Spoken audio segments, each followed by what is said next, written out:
Hello, everybody. Excuse me. That was a great way to say hi.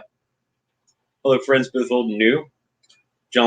Djinn St. Baptiste here, character you get introduced to in this episode, and Amy Truer. And we are getting ready to talk about Season 1, Episode 2 of American Gods. Amy has not been here for the past couple weeks. She's been recovering from jet lag. It's just awful. That time difference and it's just been awful. 6 hour time difference it was. Mhm. Yeah, and then no sleep, no sleep for the whole weekend. No sleep on the plane. We got a little sleep, but we had like 3 or 4 hours sleep a night at most. And by the way, I kept my promise. I don't know if you remember it, but I did teach you how to do a 3-card Monty. You did, and you earned yourself a quid for it as well. I did.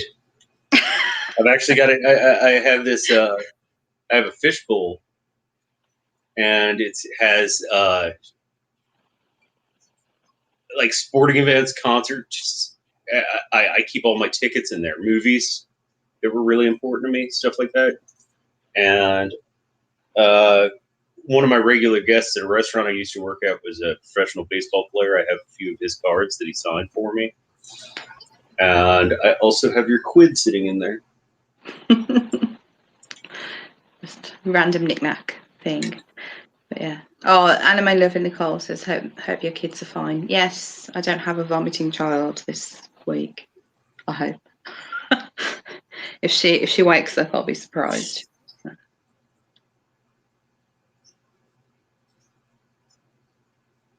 Brown Holler. Yeah, the split screen. So let us know if you like this format.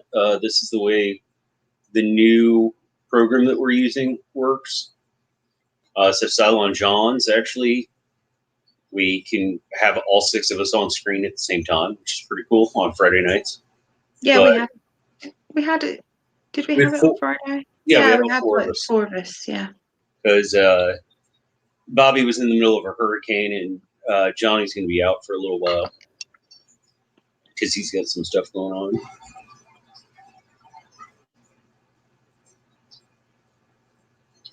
Oh, Josh. Island, Josh. Yeah. Loads of UK coins. Yeah, I inadvertently had loads with me because I took 2 purses. I had like one with my English money and one with my American money. I come home with about $7 worth of change, which I can't change anywhere because nowhere will accept change, like currency exchange. So the kids have it. I have money in quid, but it's just not in physical form.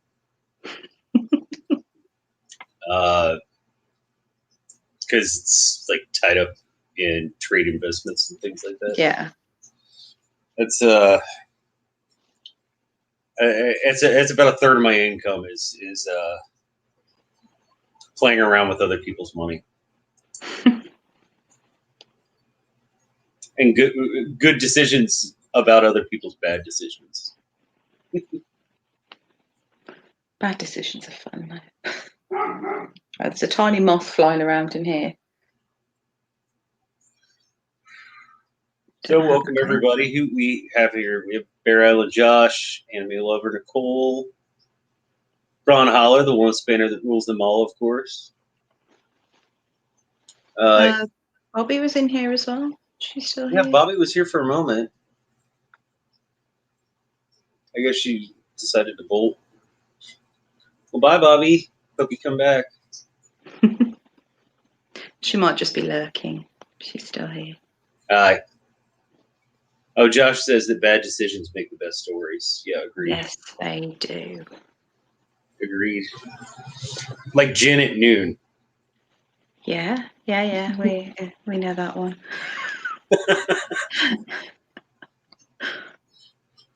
I even brought a cucumber.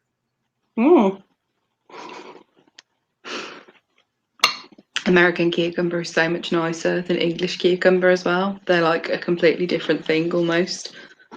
Well, it actually has taste to it. English cucumbers don't really have taste. Yeah, there's too much water in ours. It's like cucumber flavored water. Pretty much. Yeah. Oh, hey, Bobby. She is still here. Hi, Bobby. She's just lurking. Yeah, you're a lurker. So, this episode starts off. Oh, Orlando Jones.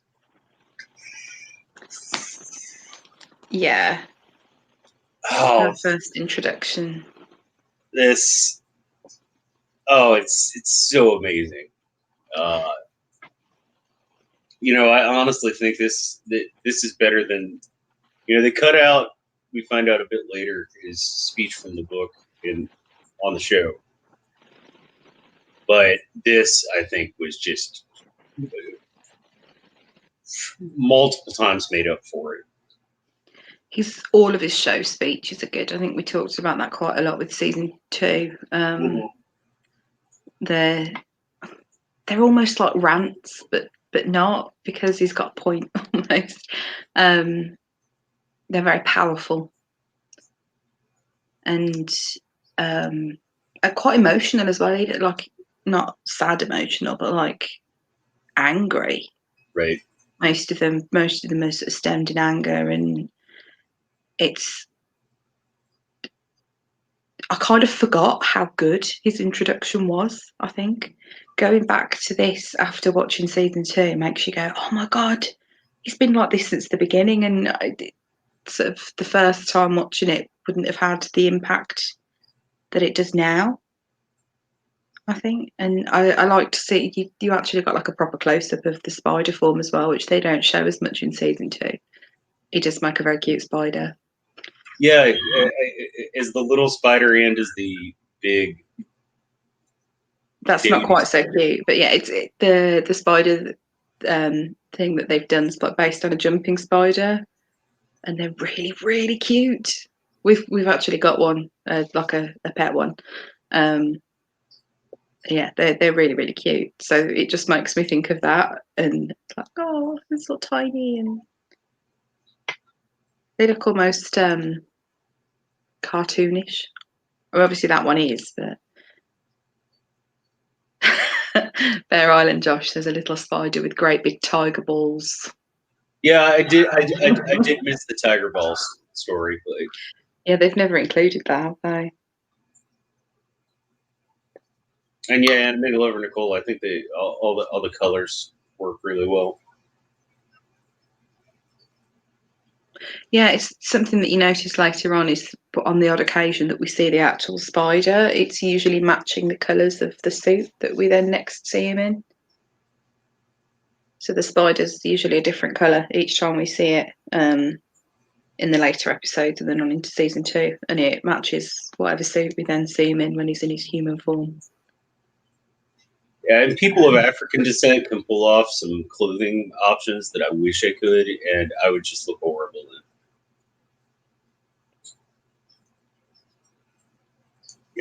Like some of the suits he wears, I would love to be able to wear, but it would just look ridiculous on me. It's kind of like the blue shirt, like after I dyed my hair. Oh yeah, that didn't look good, did it? No, it looked wretched. I looked like a flag. A Union Jack or an American flag, either way. Like it was just, it was pretty awful. But so yeah, we're on the slave ship, and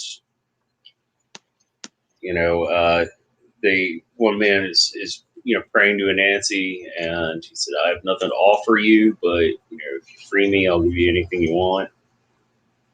And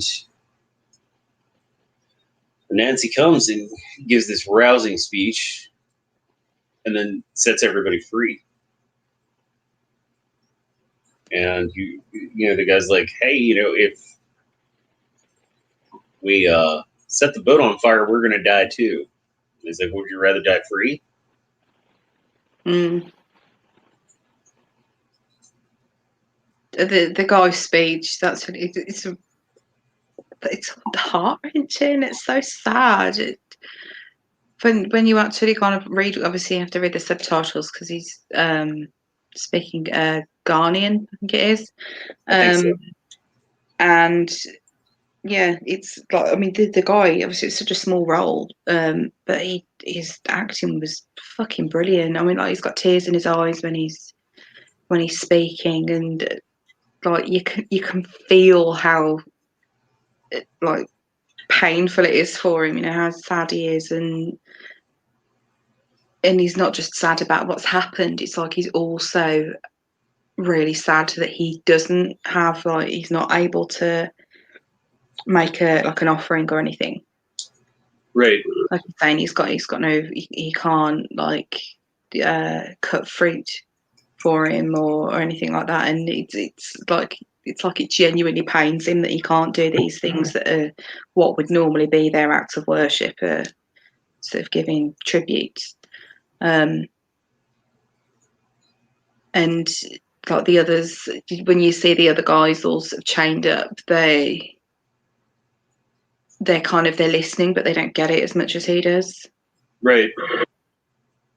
But I noticed something that we mentioned in season 2 when we saw Anansi in his god form, and he'd got whip marks on his back. One of the guys in that row that was right at the back actually did as well, which I'd noticed. I don't think I noticed it the first time, but sort of noticed it because remembering having Anansi having it himself in season 2. Yeah. It you know, it's just such a visceral scene. It's such a great way to start the episode off.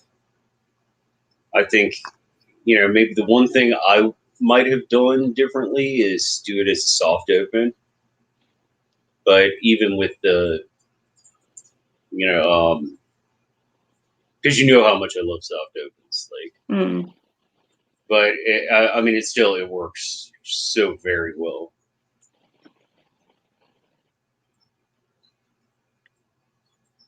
And then we move on to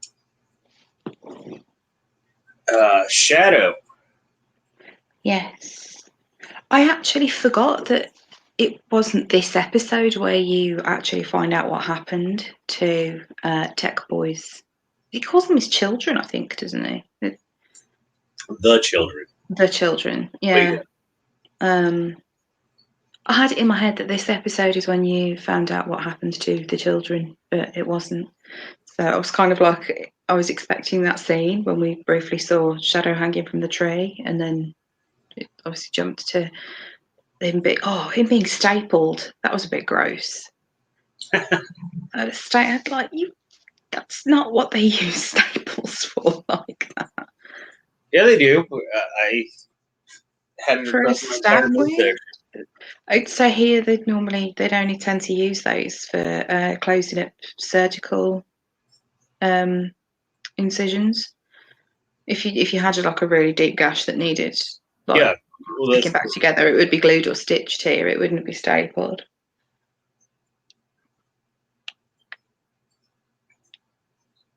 But, and it looked exactly like a wall stapler. Yeah, and then he shows up at Wednesday's door. And I like that they went with the whole motif from the book. I mean, I'm sure the actress was an adult, but she sure didn't look like it. No, she does look very young, doesn't she? And that's kind of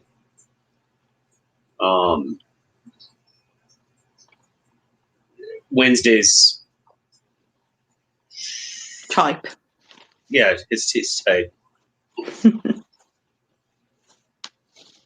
Oh, he gives a little speech about his type actually later on in the car, doesn't he? Mm-hmm.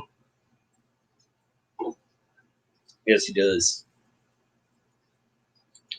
And of course, Ian McDermott, like his, not just his dialogue, but his delivery of it. And this scene is so well done. Yeah, because he's trying to say to Shadow, like, you know, I am actually angry about this, but he doesn't seem angry at all. He's very matter of fact and calm.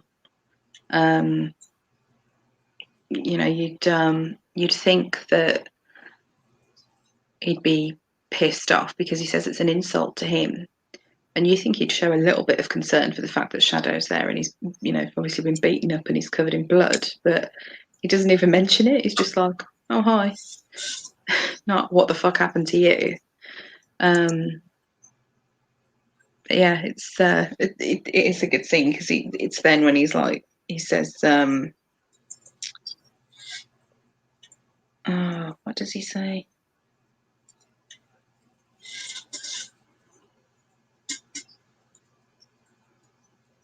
Yeah, he's just saying like, oh, it didn't kill you, but like being lynched, and he doubles his salary, and he says, don't think because I didn't lose my temper, I'm not angry or I'm lacking a plan. So he already sort of has something in mind to get revenge as such on Technical Boy. And I love that Shadow mentions Technical Boy and what he had said about erasing reality and all this, and he's like, what a little asshole. I thought that was just... Because he is though, isn't it? And that's how he comes across in this, is like an annoying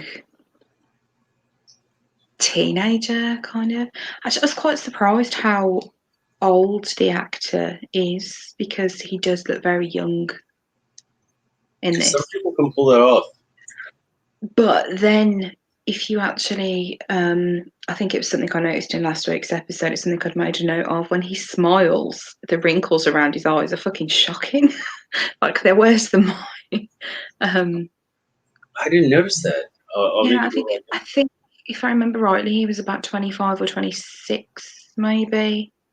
Then, so obviously he looks younger than that. But then when they go close up and you see how bad he's got, a really, really bad crow's feet all around it, and they proper like spread down his cheeks, you're like, holy fuck, you had a rough paper round.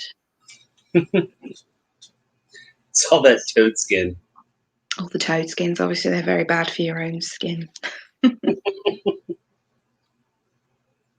Moisturize. That's what you need to do. Or drink blood. That works too. Yeah, probably. Johnny thinks that that's my MO. Oh, I've been lumped in with that now as well, I think. The silent vampires. Oh yeah, I still need to mail you or do not disturb something. Yes. I totally forgot about that. That was funny. Something, a book thing in this, after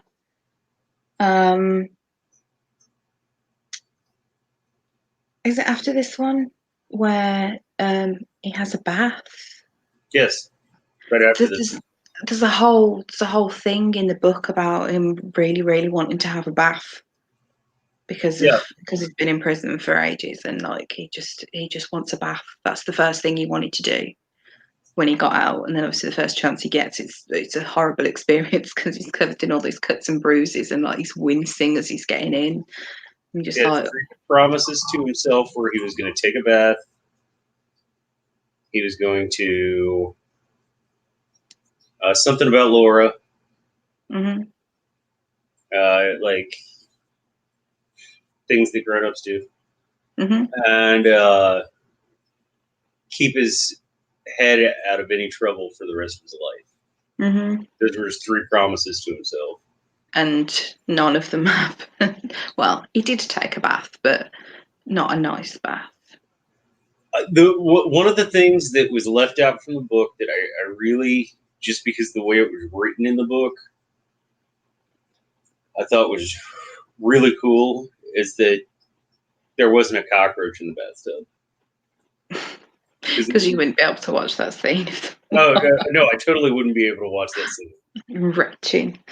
But yeah, I'd be like dry heaving. But for anyone who's not read the book, they're right before the bath. They're in this slummy hotel. He sees a dead cockroach in the bathtub, and very kindly removes it. and flushes it down the toilet. And it was just this. I remember a really almost touching line about how he wanted to let it go with dignity or something like that. Or no, it was on the floor when he was going to take his bath, so he just covered it up with a tissue. Mm.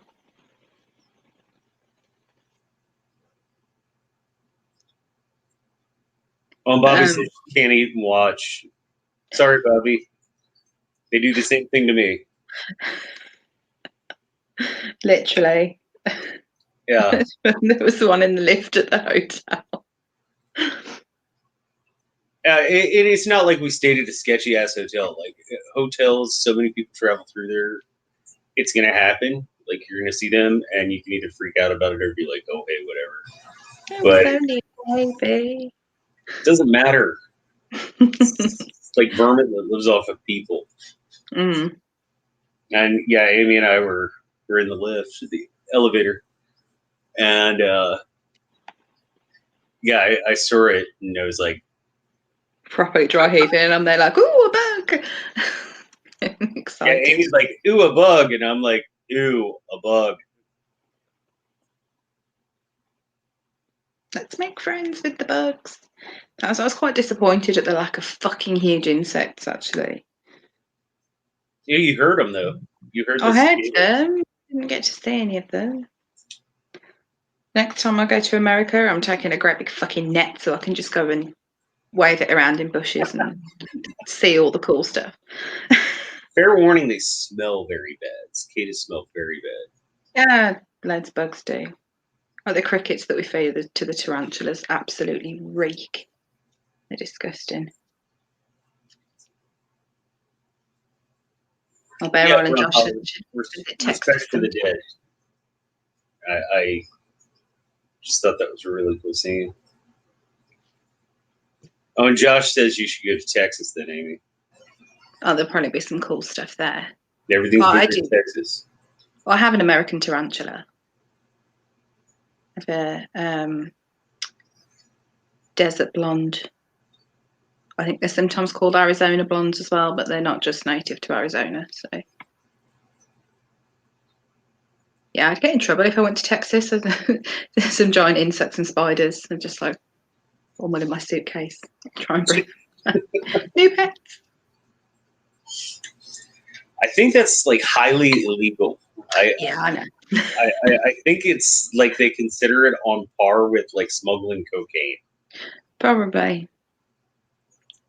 No, I suppose it's. I'm not as. I'm probably quite laid back about bugs because there's not really anything dangerous here, like unless you're allergic to bee stings or something.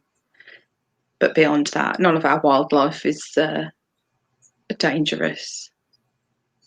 Oh, Bron Holler makes up for it for you. She lives in Australia, so yeah, everything wants to kill you. Yeah. Everything there can kill you. Nothing here can. I mean, if you pissed off a badger enough, they're pretty vicious, but even though they look cute, cows can probably do a bit of damage. But you know, there's no scary bugs. We have 4 native snake species, none of which are. I mean, you hardly even see them because they're quite rare now. But yeah, they don't have potent venom or anything. Oh, we have a new person here, Martingus. Welcome. Good to see you here. Insect smuggling's bad. Yes, it is. I'm not going to be stealing any random American wildlife. Don't worry. Probably the best idea. I just buy the legally imported ones from pet shops. So yeah, we have the bath, and then Shadow gets to finish with his bath, and then he has this dream. Oh, what's the actor's name? Shadow. No, the actor. Yeah, Ricky Whittle. I'm sorry? Ricky Whittle. He has Aragorn syndrome. Like, the more gritty he looks, the better he looks. You know? It's like Viggo Mortensen syndrome. Yeah. Like the more dirty and beat up and it's like how do you pull this off? Like I want to know how to pull this off.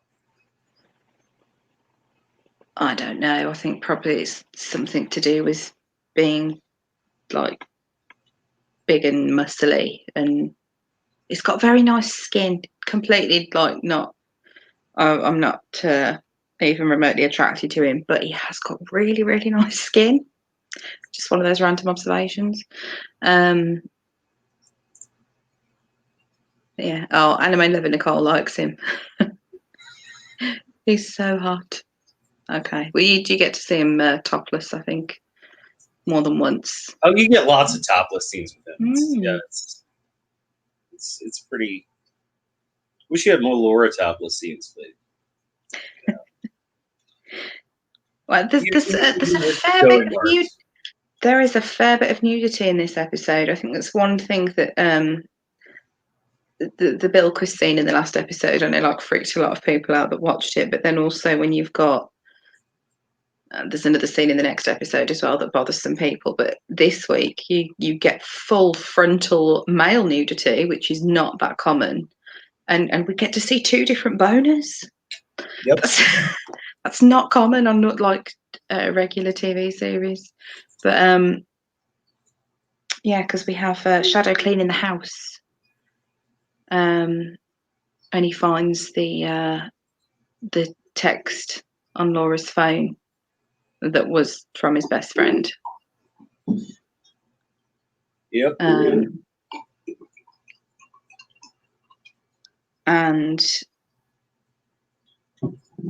he has the dreams first, isn't it? I couldn't figure out if he'd slept at the hotel or if he'd gone home or like back to their house. He slept at the hotel and then went back to the house the next morning. Yeah. Yes, because he's wearing a Motel America t-shirt. Yeah, and Winstead had the conversation with him about how much longer do you need here. Yeah. But so after the hotel, yeah, he sees Laura there.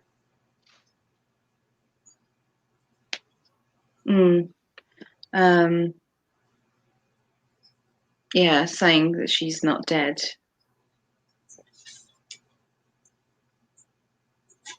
Which I think, given the medium, it works better than translating it directly from the book would have. I don't remember how that happens in the book, so. She's actually there, like and they have this like long conversation. But he thinks he's dreaming. Right. Yeah. It's actually like, if I remember correctly, like half a chapter of the book is their conversation. I don't know if that would have worked on screen as well as it works on the page. No, it's like, I don't want to like spoil stuff too much, but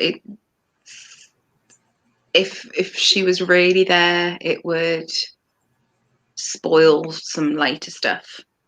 Agreed. Yeah. So the fact that it's a dream in the show is actually it does work well. Anime Lover Nicole says his dreams are prophetic.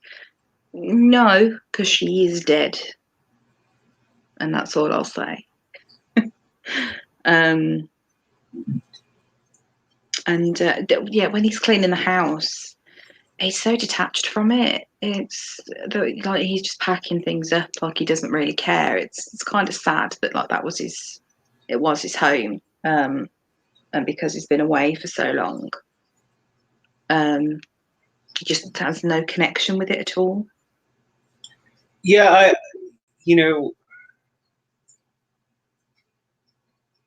I think that's a coping mechanism. You just it's like, this is something that I can be doing.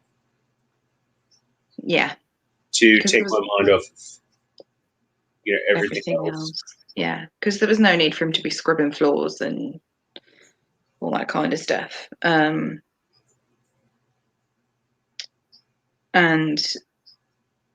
Well, I think no, he's scrubbing the floors after he finds the picture. I think.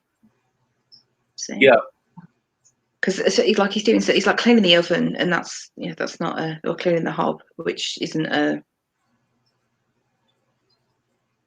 unusual housework task. But cleaning floors, that's not something that you do every week, kind of thing. Get down on your hands and knees and start scrubbing the floor. Right. It's like deep cleaning, like he's trying to clear something away. Well, everybody has, different coping mechanisms for, when they're just really upset, whether it be like angry upset or depressed upset, which I think shadows a lot of both. Oh, pissed off cleaning is very, very effective as well. See, I like pissed off going to the firing range. I don't have that option. Yeah, true. Oh, you don't even have like a range you can go to and rent a gun and use there, and then really, okay. Nothing like that. You Or wouldn't get something like. But you don't have that either. Nope. You don't have baseball. No. But for me, like that, if I'm just so upset I'm about to spit nails, like that's my therapeutic thing that I do. Yeah. But yeah, cleaning is actually quite therapeutic. And it is one of those things where you can kind of just get into the zone with it a little bit, or I can anyway.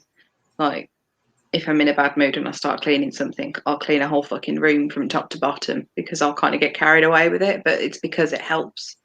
So you can kind of get it. Like, that's why he's kind of got so into it, is because he's angry and he's kind of channeling his anger into that. But then he's so angry, he ends up like cutting his fingers because he's scrubbing the floor so hard.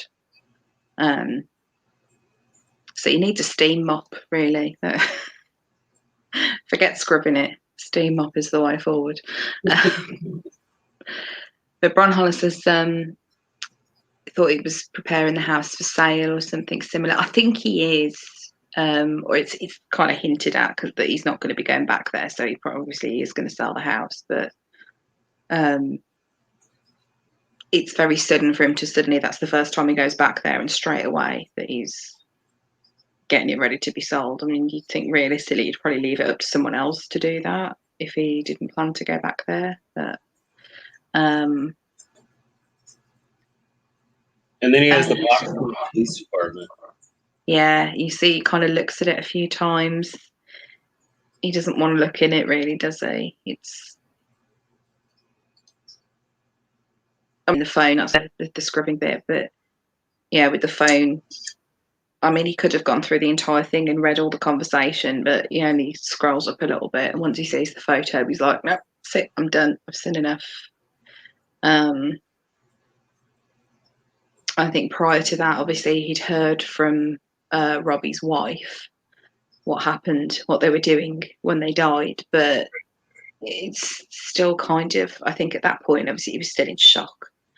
And it sounds very outlandish.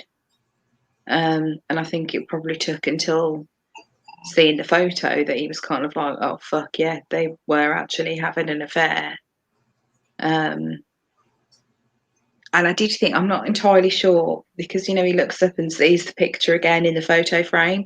You can see that it's a bathroom floor. And there's a loo in the background. If anybody particularly wants to go and stare at it in depth to try and figure out the background, then do feel free. But I'm wondering if part of the thing when he's cleaning the bathroom, that might have been the bathroom in their house, not his own bathroom. And I think that might have been why he was scrubbing the bathroom floor so hard, is because that's where the photo was taken. Ooh, that hadn't even occurred to me. I imagine you probably weren't looking too closely in that particular scene, though. See, you're a lot smarter than I am. No, I'm just not uncomfortable with looking at dick pics.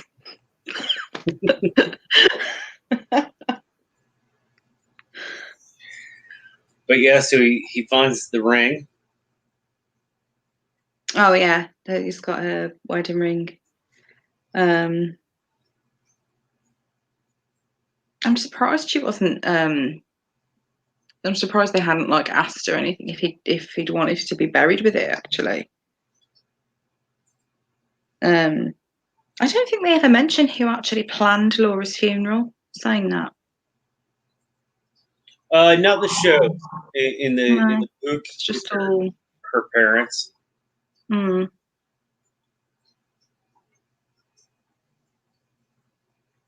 And then when he actually leaves, he's only got like one bag of stuff, and everything else is left behind. It's like, could he even have got all his clothes if that's all he's taking? Right. But it's just like he's leaving all of it behind. It's like, that's it then. That's like, yeah, done, gone, closure. This chapter's finished. Let's move on. Yeah. Like he had his little moment crying the night before after he has the dream. He's cleaned it all up. He's got what he needs and he's off. That's it. And it's like, Jesus, if I was, just leaving my house, the amount of crap that I probably have more crap in my handbag when I go to work than he had in that duffel bag. It's like he's not taken, or he doesn't appear to have taken like any sort of mementos, like photographs or anything like that. Well, like he's severing his ties with everything. Pretty much. He's throwing a few essentials in there, and that's that. And then obviously Wednesday's outside waiting for him. And he mentions what Laura was doing with his friend. He said, I'm going to tell you something and you're going to want to hurt me, but what I say has got to be said.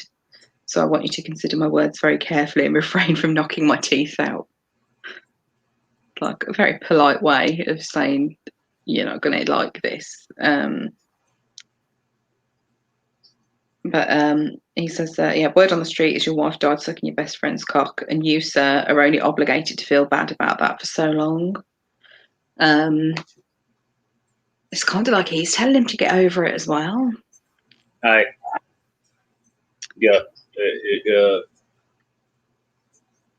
He's, hey, move on. Can't change it now. Well, we find out you can, but yeah. So they're kind of in the same mind frame then at that point. It's, they're just going to kind of move on from it. And then they're driving. We see Wednesday doing his coin trick.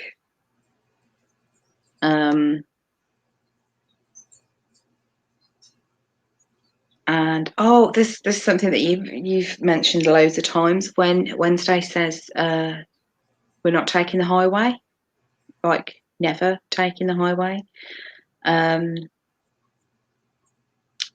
I think you've said before that it's something that you think we might see at some point, is like a highway god.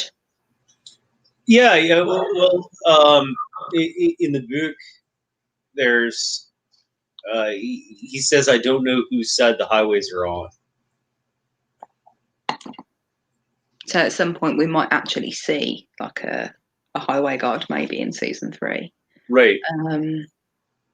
Which, by the way, as far as I know, has been completely greenlit, and they're actually planning on doing some shooting, which would be awesome. Oh, our Red Sox fans out there. Hi.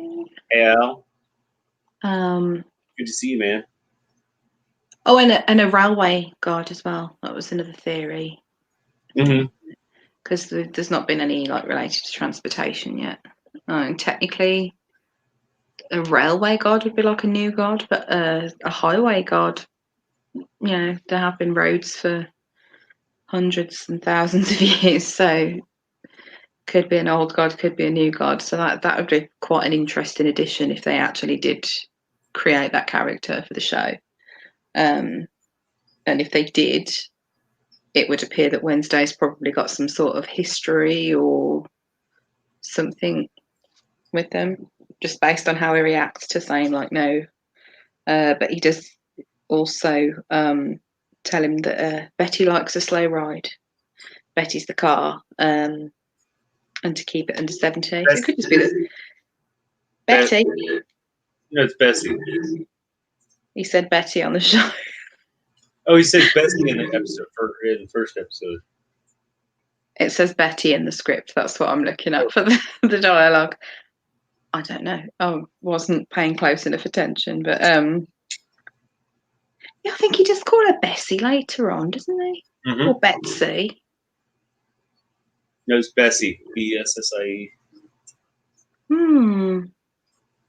I'm gonna have to watch one of the other episodes from season 2 when he's talking about her. And Beryl and Josh says the highway got brought into existence by Jack Kerouac. Mm-hmm. Ooh, interesting. I think the highway guy was more brought into existence by FDR, but I can see where you're coming from there. And definitely see, or at least an aspect, an avatar maybe. Well, there'd be more than one, wouldn't there? Maybe. It'd be another one of these where there's multiple what's the word? Multiple representations of it.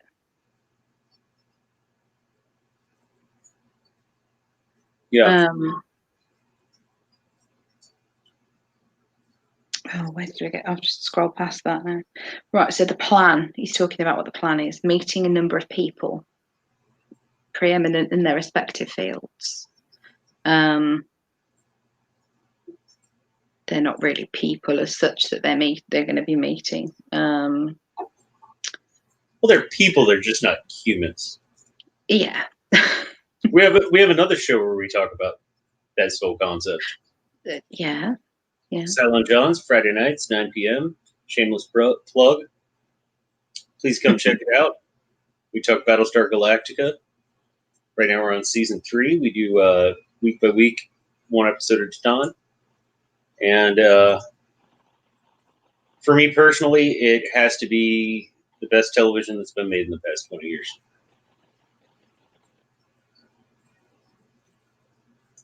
But we always have a great time. It's a fun show. We have myself and John would be crazy, and who have watched the show, and we have a panel of 4, including this lovely young lady. And they only get to watch one episode a week, so just watch us mentally torture people. It's a lot of fun. And laugh at our theories if you've already seen the show. I can't decide sometimes if I read far too much into things or not enough when discussing that show. And just imagine if you had to wait like 4 months between seasons and shit like that. Left to my own devices, I'd have binged every season in a week. Like it's painful having to wait a week between episodes. So they're going to Chicago first. Yes. Oh, and Bron Holler does have a point. Mercury was associated with roads and travel. Yeah. He's the patron deity of travelers, merchants, doctors, which, if you think about it, are all kind of the same thing. Because all doctors are thieves. They just steal from death. Oh. Okay. So they're going to Chicago to fetch his hammer. Yes. A hammer that we get to see later this evening. And sends Shadow shopping.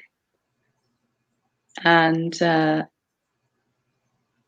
it's kind of funny how he says, we can agree now you bring me receipts or don't skip more than a reasonable 5%. He's like, I expect you to take some of this for yourself. And Shadow's quite surprised. Yeah, Shadow's like, I wouldn't take your money. And he's like, if you can't look out for yourself, how are you going to look out for me? I definitely like that. And then we meet media for the first time. Yes. I will be back in just a second. Talk about media. I will be back in just a moment. I apologize. That's okay. So yeah, we meet media for the first time. Gillian Anderson, and she's talking to him through the TV while he's in the shop. And this is the second new god that we've met. But she seems to have a different agenda to Technical Boy. And she's explaining how the screen is her altar. And she says, I'm the one they sacrifice to. And she's telling him that she's sad about how that he's been hurt and beaten up. And that she wants to offer him a job. And it's the same kind of thing as Technical Boy, that she wants him on their side. But she's been a bit more nice about it. You want to see Lucy's tits? Yeah, and offers some random bribery there.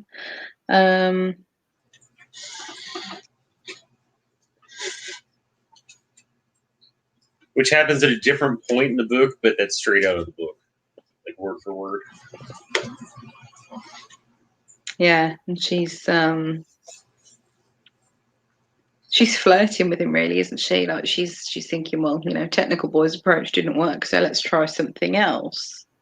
And she is very flirty the way she's speaking to him, and she's trying to chat him up. Yeah, she's acting like media. Yeah. I mean, especially when you think about it in this day and age. Like, what are we doing right now? Yeah.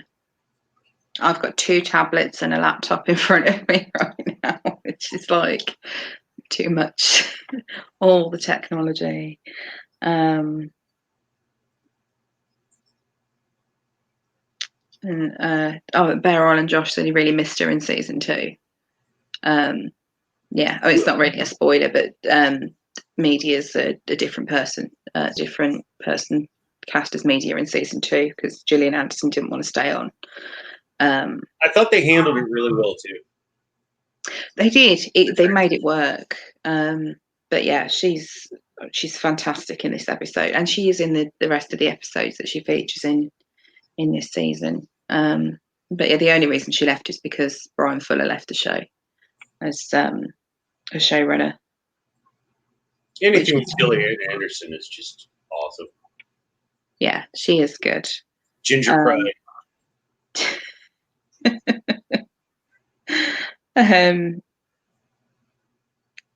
And she's kind of trying to explain to him that it's there's no point in trying to stick with Wednesday and the old gods because they're, as she says, we're self-driving cars and 3D printers and subdermal time-release insulin, and your old boss is still selling oranges on the side of the road.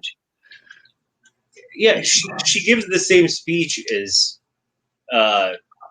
Technical Boy, just she gives it in a candy manner as opposed to a knife to the throat manner. Yeah, she pretties it up. She's trying to make out that it's for his own good. She's trying to help him, and she doesn't want to see him hurt, and that she won't underestimate him like Technical Boy did, and she can give him more than whatever the old gods can, and she's trying to butter him up, really. But it's the same thing. It's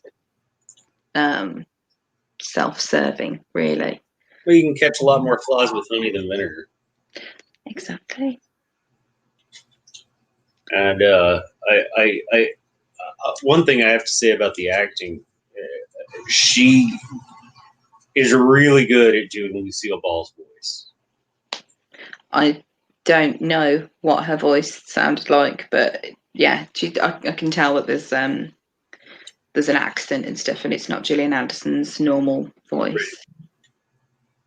When I was a kid, my grandma loved I Love Lucy. So anytime I was over there, she'd watch like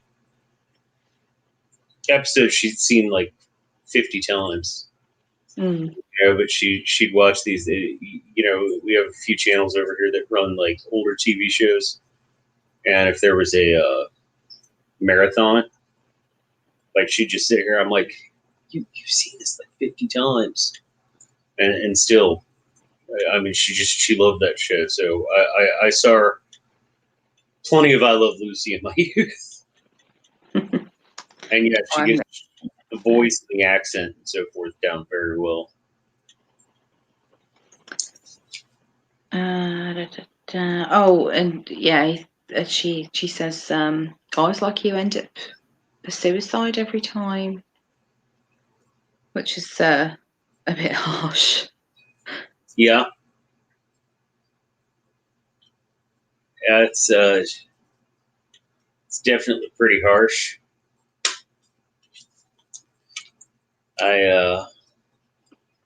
We have a scene later this season where Shadow's contemplating suicide, but we'll get into that when we get there.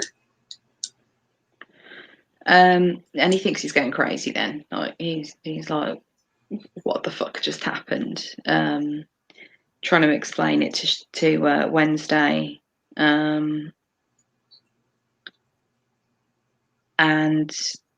Wednesday's not surprised, not in the least. He's just like, you know, crazier stuff happens. I love what Wednesday says. I can't remember word for word, but it's like you can either accept that you live in a crazy world, or you can accept that you're crazy. Take your pick. Yeah, he says, I don't know, where's it gone? You may have to consider that you didn't see what you saw, or you did. The world is either crazy or you are. Yeah.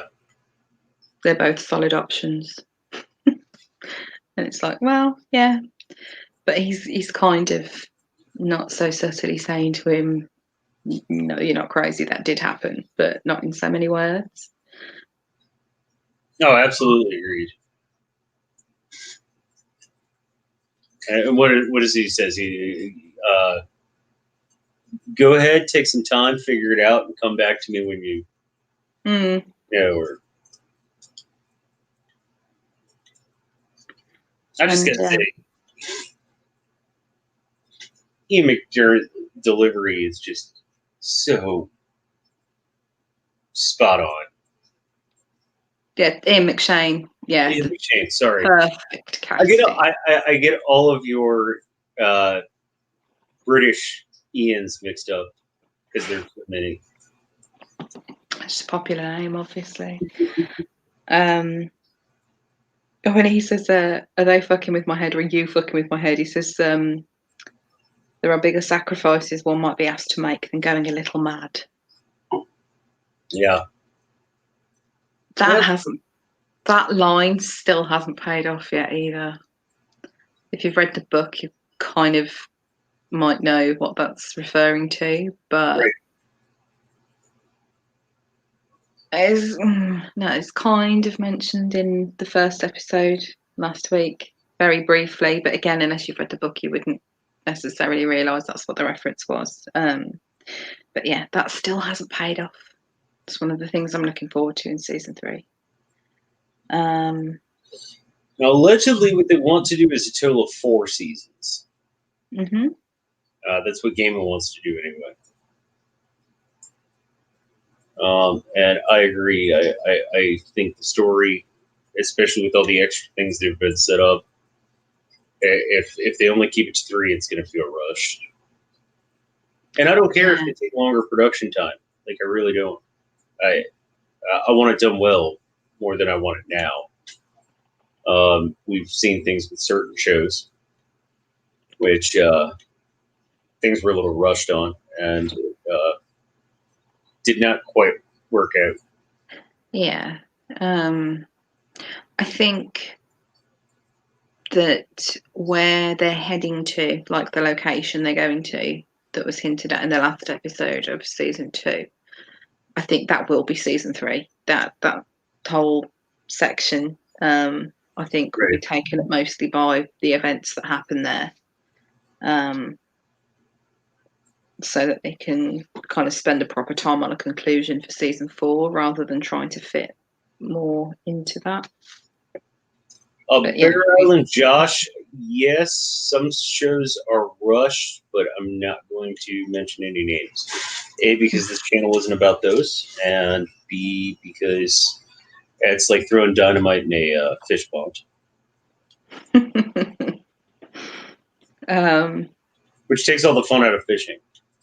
But you will eat that night. You wouldn't even have to cook it either, would you? Pre-cooked? No, you'd still probably have to cook it.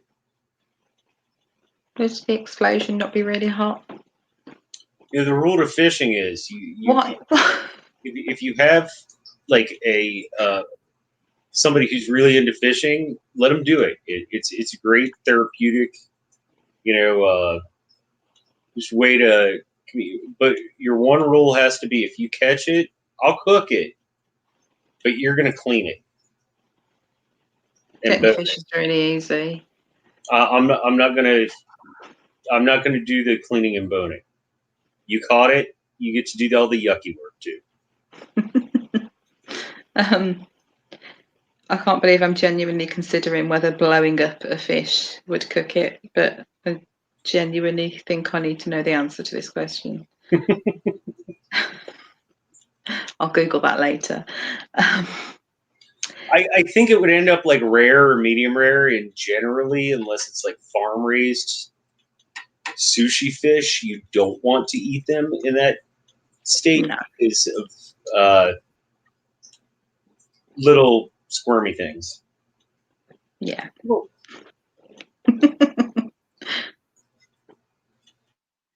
The phone. Wednesday does not want a phone at all. Shadow's bought the phone for him while he was there. Yes. And he just throws it out the window. Cell phones are definitely icons of the new gods. Yeah, well, it's technology, isn't it? So you can see obviously we can see why Wednesday wouldn't want a phone, but to Shadow, obviously it just seems really odd. Like, well, what if I need you? And send me a telegram. Can I wax philosophical for a second? Mm-hmm. I mean, you think about it. There are people who miss their religious services because they were up too late the night before watching a bunch of random crap on YouTube. Like, I think it goes that far as the difference between the old gods and the new gods. This is the temple that people worship at now.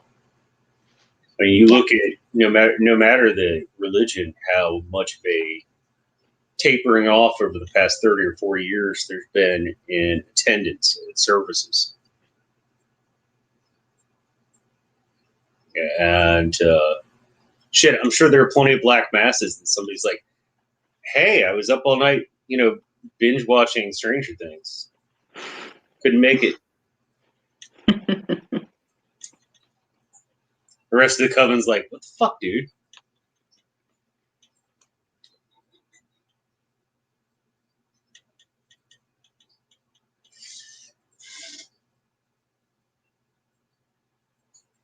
The chat's just about fishing or blowing up fish. God, we get derailed with some really random shit, don't we? That's what we do here. This is my channel, and I'm allowed to get as derailed as I want, or as much as you want, or as much as the stream wants. And Liver Nicole's dad fishes for sport, but he never brings them home. Yeah, I can understand that.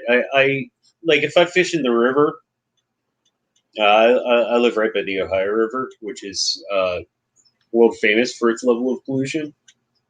Nice. And, like I'll fish there, but yeah, I'm not taking any of that home to eat. On the other hand, just like if I'm at, like a proper lake, it's clean. Yeah, I mean, if the fish is big enough to take home, I'll take it home.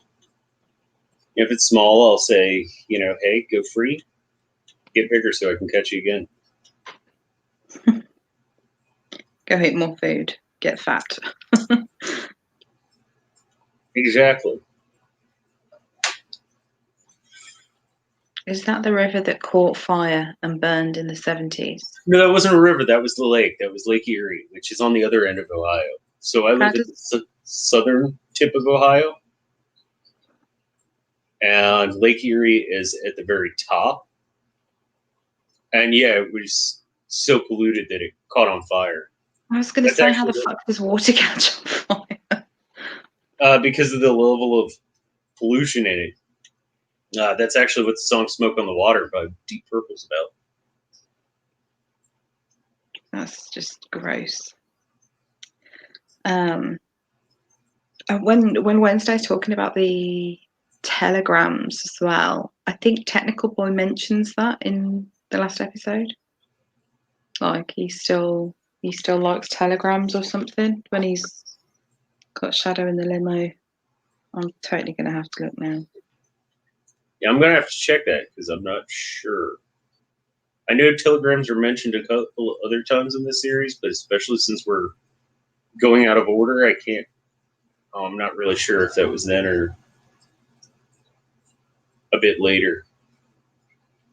I think that might have been in the episode about Thor in season 2.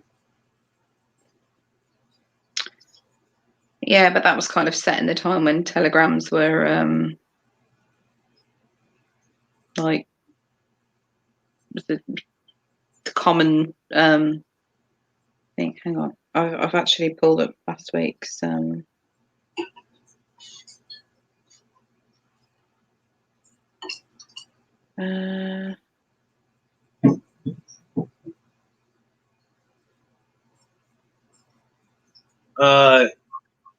Our Red Sox fan, the wreck of the Edmund Fitzgerald, that was Lake Superior. It's actually in the first verse of that song. Superior, she said, never gives up her dead. Or the Big Lake, she said, yeah, the Big Lake, they said, never gives up her dead. And that's Lake Superior, which is a bit further west.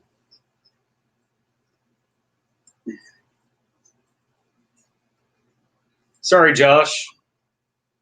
I am the music guy. I know so much random shit about music. Which, by the way, new music videos coming up tomorrow will be the first in a long time midweek music here, Candy, and I'm so stoked about it. If anybody has any suggestions of something that you think I might not have heard yet that you want me to check out, drop it in the comment section, and I'll check it out. And what I do with midweek music here, Candy, I listen to a track once, write down my thoughts, and give any information I can about it and my immediate reaction. So that's always a good time. But I think Amy found what she was looking for. I didn't. Okay. I went like squinting at the screen, and yeah, I didn't. Sit new glasses, and I haven't got used to them yet. Yeah, I think that's in a later episode. Are you drinking cider? No, it's it's like cold tea. They're like tea bags, but they're cold infusion Iced tea? thingies. No, it's those infuser bottles you get that have like the little extra bottle thing inside, and you put like fruit in them, and it infuses into the water. They're like tea bags for those. But I actually left my infuser bottle at work, so I've got one in a glass. There's actually a bag thing floating. It's very nice though. It's pineapple, coconut, and green tea. I hate this. Yeah, I'm not really a fan of cider. I'll drink it if it's the only option, but it's not very common that cider is the only option. So right. So yeah, we talk about telegrams and how this is where Wednesday's talking about his preferred type.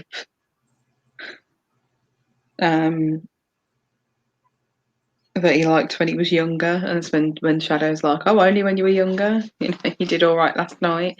He is kind of describing this girl that he was with last night that we see briefly. Oh yeah.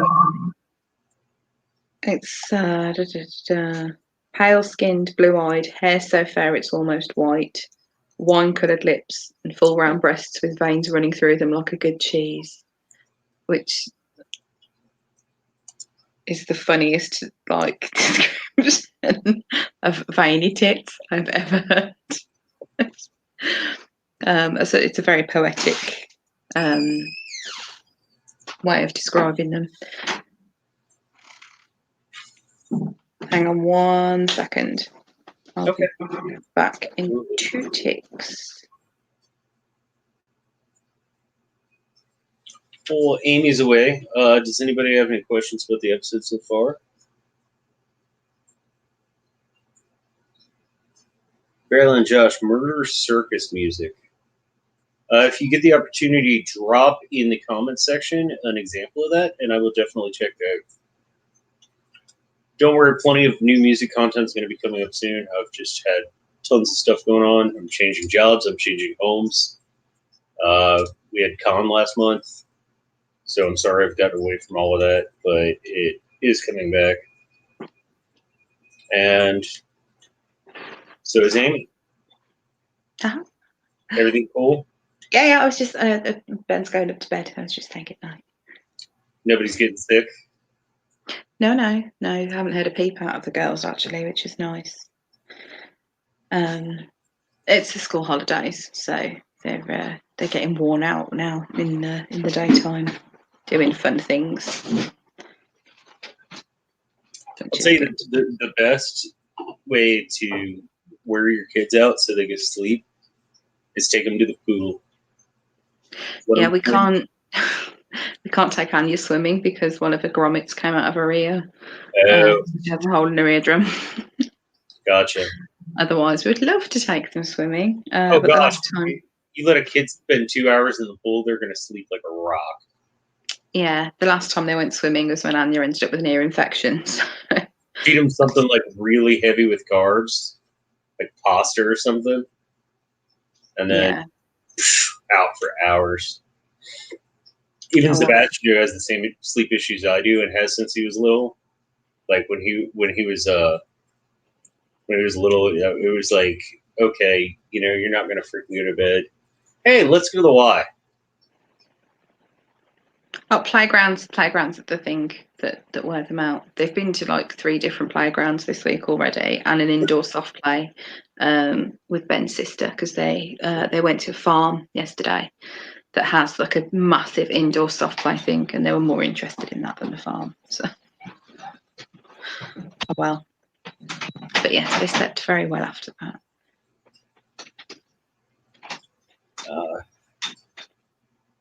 So we move on when Shadow meets back up with Wednesday. Yeah, they're in the car. This is them talking. So he's throwing the phone away. And this is a funny kind of nod to some of the mythology about him. Although actually, we shouldn't really say who he really is yet, should we? Because it's not quite revealed just yet. Although it's very strongly hinted at. Well, it's in this episode. Yeah, if you know what the other name is. I know there's a couple of people in the chat that haven't read the book or watched, but I haven't watched it yet, so I don't want to spoil it too much. But he mentions the secret of his success is charm, and Shadow says, "Well, you've either got it or you haven't." And he says, "Charms can be learned like anything else," which is kind of a little nod to some of the mythology. Right. I don't I don't want to start talking about it too much for that because it's kind of a spoiler, but Oh, But yeah. I mean, I wouldn't really call it a spoiler. It's alluded to in the very introduction of the first episode. It is. You sacrifice an eye. Yeah.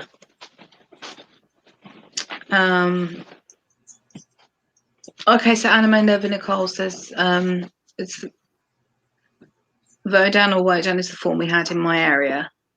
Because I think she's one of the people that hasn't watched it or like hasn't watched all of season 1 or read the books yet. Unless I'm confusing you with someone else. But yeah, in which case you kind of I mean it's fairly obvious, but Martinkus, you need to watch season 2. It's awesome. Oh, has he not watched season 2?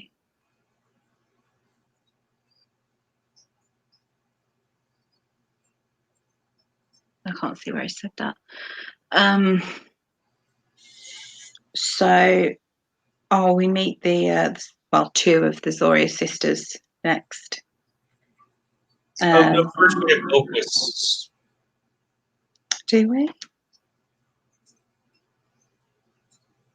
Oh yes, it's because I'm looking at the script. There's no dialogue in that bit, is there? That was a fantastic Montage. Yeah, it didn't need any dialogue, did it?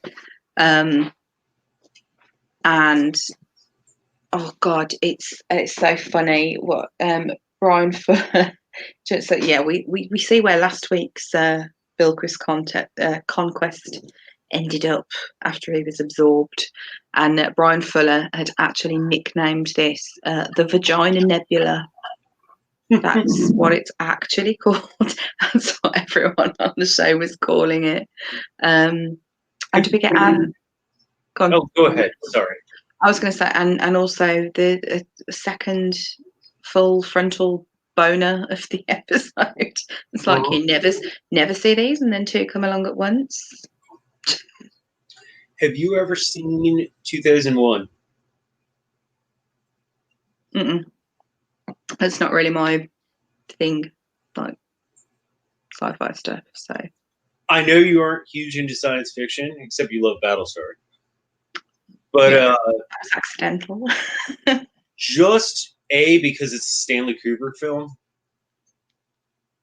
and B, because it figures in so much to things you see. It's I think it almost is influential on cinema as something like Paradise Lost is on. Yeah, it's like a cult classic, isn't it? Well, not just that. There's certain shots, certain ways things are done. I'm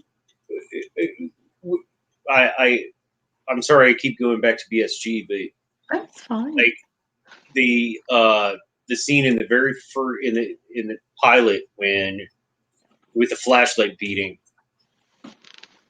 is like almost a straight up homage to a certain scene at the very beginning of 2001.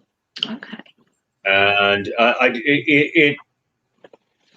it's a Kubrick film, so you're either going to love it or it's going to bore the living piss out of you. But the whole Bilquist's Vagina Nebula like was very reminiscent for me of 2001: Space Odyssey. Okay. It was pretty funny though. I remember the first time I watched it, just kind of sat there like, what? What the hell was that? And then obviously we get like a montage of various other conquests, and then she goes to the museum. I loved that bit because this is kind of hinting a bit more at who she actually, and it's not a spoiler, is it? So, like she was the Queen of Sheba. Yeah. And there's a statue. She kind of looks at the statue, and she smiles when she turns around and looks at all the jewelry laid out in the case. And then I love what they did here because you see a figure kind of appear underneath it, and it's her. And then when it's gone, it's all been rearranged into how it should have been, because to start off, it was just the pieces, and they were just kind of laid out, and obviously whoever arranged the display at the museum had thought they would go, and she actually puts them where they're supposed to be and changes how they're laid out. Yeah, I thought that was a really nice touch. Agreed. I really liked that, and it's kind of she looks a little bit unhappy at that point. Like she remembers how they should be, and it's almost like the memory of what she was when she wore those is a little bit of a painful memory for her, because that would have been back when she was like at the height of her power. Yeah. And it's like a reminder for her, as nice as it is, like it's a memory. And at first, like looking at the statue, she seems happy. It's then when it's like it's a happy memory, but it's also a reminder of what she's lost. It almost, and this is going to sound really weird, reminds me of Copacabana by Neil Diamond. Okay. Have you ever actually paid attention to the lyrics of that song? I very much have. I was actually stage crew in a production of the play as well. I mean, it is a morbid-ass fucking song. Yeah. You know, like Lola, who was a showgirl. You know, it like the whole story there is just so dark, and a lot of people, never really feed into like what's actually being said there. And it kind of, I know that sounds humorous, but it kind of reminds me of that. No, I get it, because faded feathers in her hair and stuff at the end of the song, but yeah, she drank herself half blind. She lost her youth, and she lost her beauty. Then she lost her mind. Yeah, it's unfortunately a song I could quite happily never ever hear again, having been involved in a stage production of it. But yeah, it's I get it. I do. I get the analogy. It is. She's sad about remembering like what she's lost and what she was, and because she's one of the old gods that has been largely forgotten. So like the people creating the exhibit wouldn't have known enough about her, because the label just says the Queen's wardrobe, so they knew it belonged to a queen. Oh, I didn't even catch that. Yeah, I actually rewound it because I saw it said the Queen, and I was like, "Oh!" And it wasn't there quite long enough for me to read it. But yeah, it said the Queen's wardrobe, so they knew it was worn by a queen. Right. But the impression is they didn't know which one. The fact that you've got like these two artifacts, you'd say, well, perhaps they were found in the same place, and that's why they're together and they're both related to her. But it's like even the people that have put together the exhibit that are kind of keeping some of the memory alive, even they don't know who she really is and what the significance of the stuff is that's there, because they don't even know how it would have been worn. Yeah, and it's like a reminder that they're forgetting. It's one of the things that I love about the show is all the attention to those little details, and you pick up on every rewatch. You pick up like another little tiny thing.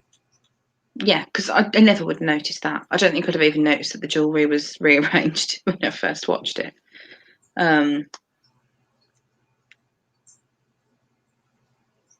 But we are kind of seeing that she's getting some of her power back, because we see that she's starting to look younger.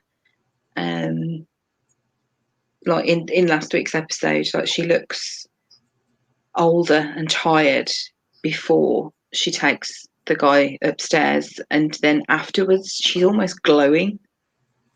Yeah. And it's like sort of like she's full of power as such. So obviously the more she does it, the more powerful she's becoming. I think that gives and I don't think this is a spoiler, the more deity gets into their aspect, the more power, the more worshipped they are as well. Yeah, and that's like in the in last week's episode, she asks the guy to light the candle for her, and it's almost like a play on words. It's not like saying, "Oh, could you just do this for me?" It's light the candle for me, as in like in tribute to. And you notice that she's blowing out the candle each time in this little sort of collection. The candle's there every time, and it's like that's part of it. It's like a ritual, and she's kind of made it a whole ritual that the candle's lit for her, and then the ritual's closed by her blowing the candle out. It's really it's quite subtle, but if you kind of paying close attention, you'll pick up on it. But you're talking to a practicing Roman Catholic. Like, I know all about ritual.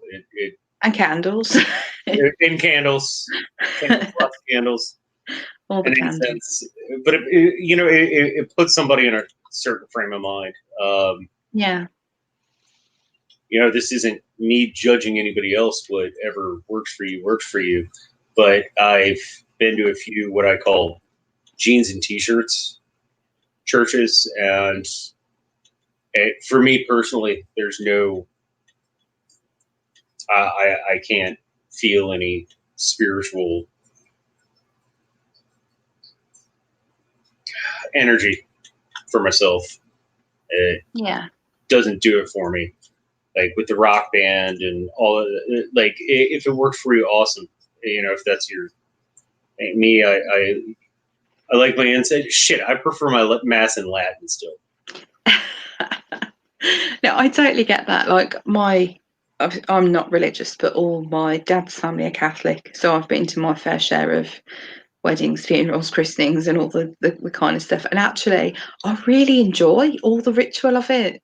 It doesn't have any sort of spiritual significance for me, but actually, it's really nice. I enjoy that aspect of it.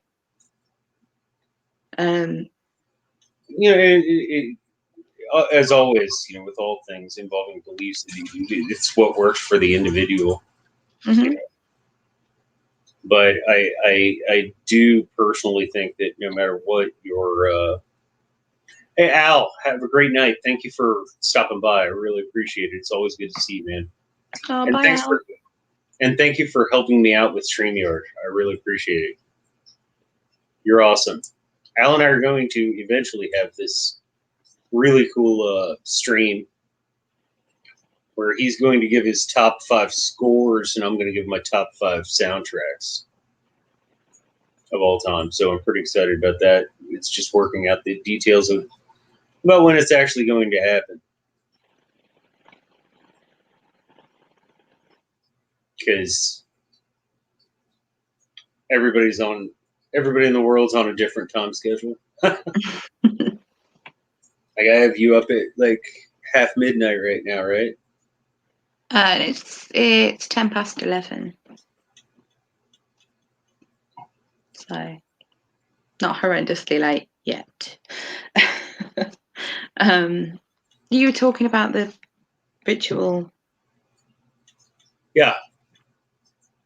I just think that, at least for me personally, from both a subjective and objective point of view, I think that taking that out of worship, whatever your form of worship is, kind of something's lost. Mm. At least for me. Yeah. I don't know if everybody feels that way. I mean, I can understand why people like a more casual form of worshiping whatever their said deity is, but for me, it loses something. Mm.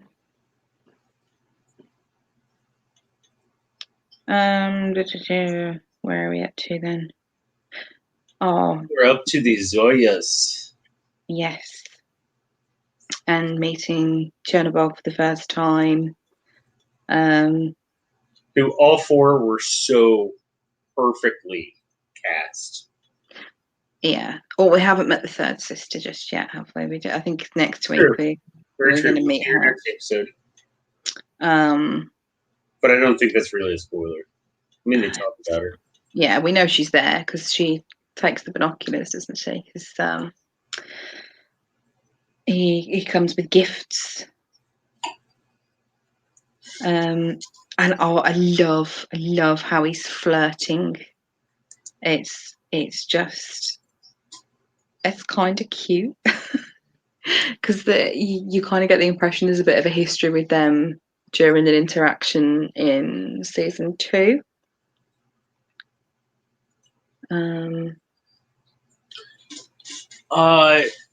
Animated Lover Nicole.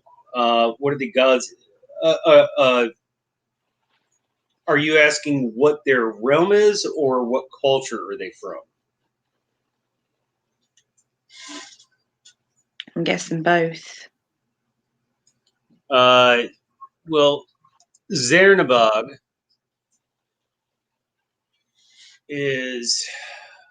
they're all Czech, or what's now Czechoslovakia.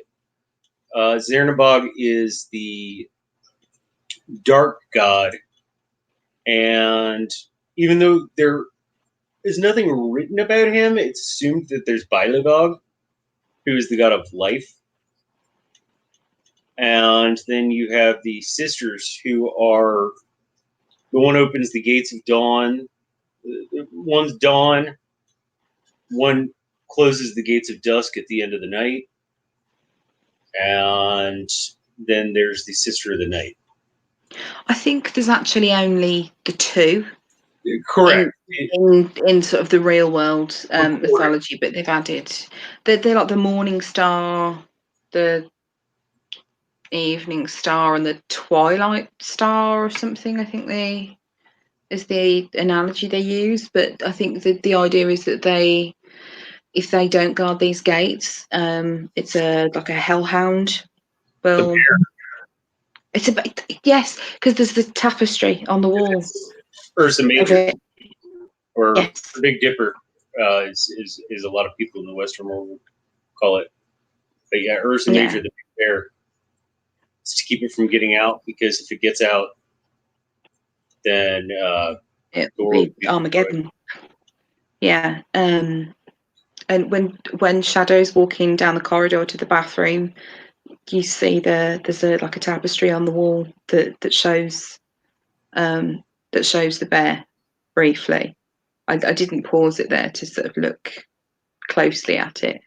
I might have to go back and look at it. It's freaking gorgeous. Especially since I'm downsizing into a new apartment, I have no bloody idea where I'd hang it, but I want it. Bear Island Josh, because bears rule.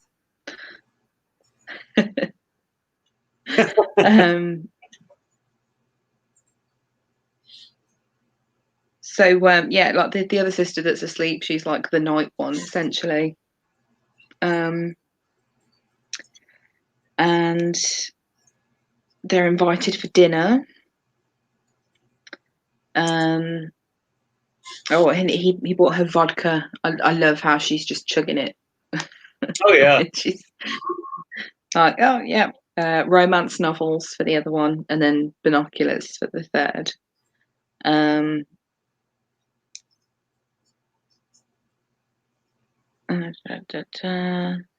Oh,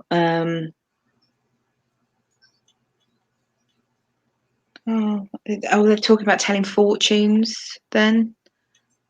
Yes, I love what Zoria.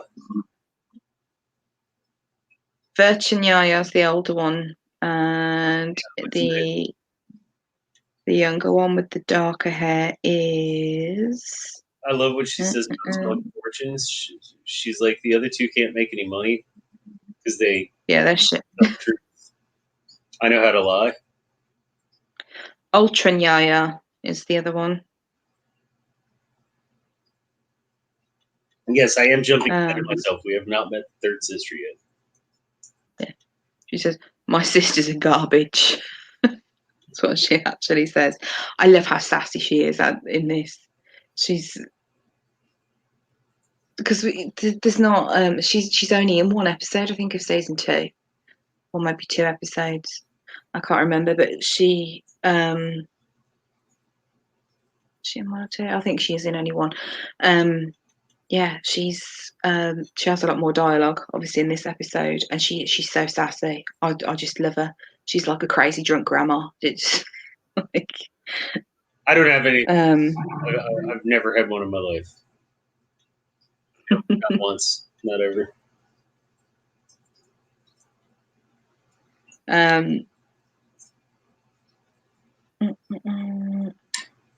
I do think it's funny that it's Kettle One that they're drinking, though, because that's from Poland. What is Kettle One? What's that? The vodka? Yeah. Okay. I think, if I remember correctly, Kettle One's from Poland. And I'm going to have to look it up. But you would think it would be a Czech vodka. And you would also think it would be a potato vodka because Kettle One's made with wheat. Okay. You're more of a vodka connoisseur than I am, so. Not really, but I mean, I kind of have to know it for my career. Yeah, that's true. Brian Hollis put more of an explanation about the Zoya sisters in the chat. She said they were the daughters of the sun. Dawn opened the gates to let the sun out in the morning, and evening opened the gates to bring him home at night. They watched the stars for the end of the world, which is signified by a monster coming out of the constellation of Ursa Major. Yes. And Martingus agrees with you. Not potatoes, not vodka. Yeah, not potatoes, not vodka. It's green alcohol. It's basically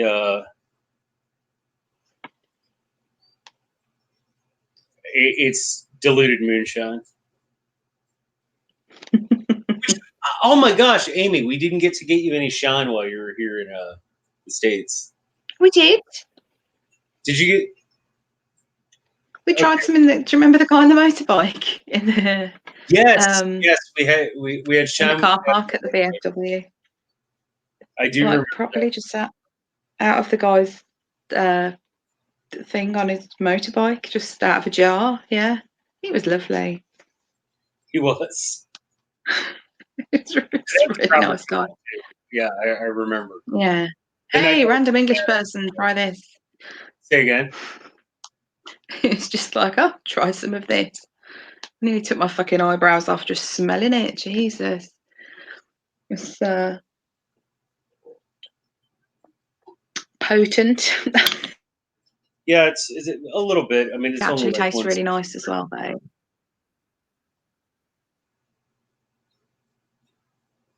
Okay, Kettle One is made in the Netherlands. Okay. I think they would have a Czech vodka.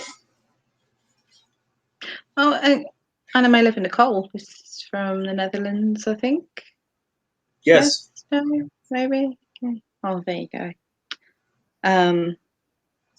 Oh, my camera's gone really strange. Hang on. Look very blue. Yeah, I've got YouTube up as well. It's gone really blurry and weird. Just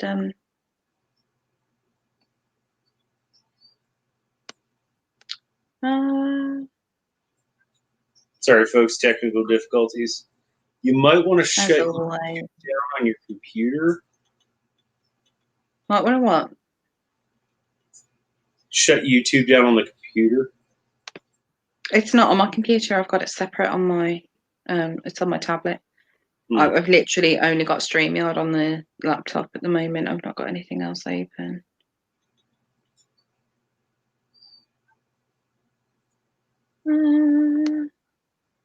Hang on, let me change the resolution. This is why we're always late starting. Stuff goes horribly wrong. Oh no, that's not a good look, is it? You're very pixelated. Yeah. Something's not right with the camera, I think. It's probably just my computer being crap. I can still speak, so it's fine. Anime Eleven Nicole says we also invented gin. That's a good thing. We like gin. Yes. Amy and I do like gin. I do like more than just this much tonic with my gin, though. That's the difference. My ratios are opposite. Like this much gin and this much tonic, not this much tonic and this much gin. I pour like a bartender who somebody has tipped well. Yeah. I always wondered why they never went with mead in the show. Martingus, they did have mead in the show last week. Yeah. First episode. There's the three, like it's almost like shots, isn't it? The way he's got them lined up. Tastes like a fucking drunk diabetic's urine. You don't like sugary alcohol, do you? So no, that's straight up what Matt Sweeney says. yes, yeah, he doesn't like it. I like dry mead. I don't like sweet meads though. They're a little, yeah. I'm sweet enough as it is. Martingus, I'm behind. Only season 1 so far. No, it was episode 1, season 1, episode 1. With the mead, you might have missed that it was mead. It's because it's shots, and you wouldn't normally drink mead like that. Jack's Crocodile Bar. At Jack's Crocodile Bar. Yes. And it's how they kind of seal their contract as such. Speculative question that I have. Oh, sorry. Please finish. It's basically how they seal the agreement that Shadow's going to work for Wednesday. 3. But no, my speculative question is, who is Jack? Because they never say it in the book. But there has to be some significance to her. Probably. And I just wondered. Something I've wondered about since that very first episode. I haven't really thought about it, but now I'm going to, and it will keep me awake.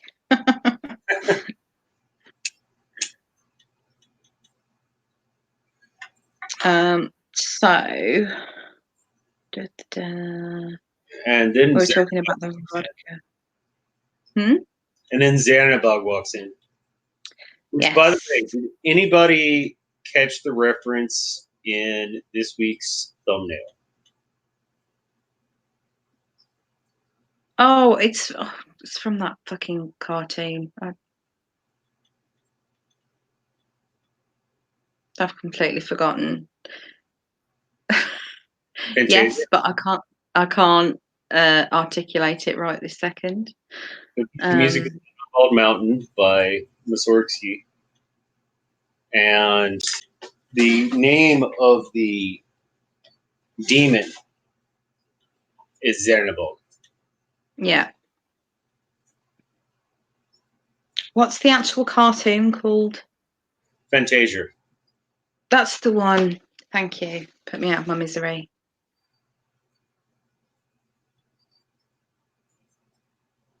Animated, it's a gargoyle. It's not actually a gargoyle. There's a really annoying thing. It's something that really annoys me, and apparently a little known fact. It's only a gargoyle on a building if it has water coming out of it. If it's not got water coming out of it, it's actually a grotesque. That's your random fact for the day. It's very so true. What most people call gargoyles are actually grotesques. And do you know where gargoyle comes from, the term? Nope. Because of the noise they make with the water running through them. Oh, like gargle. It means gargle. See, there you go. That's how you remember it. It's like they're gargling with the water.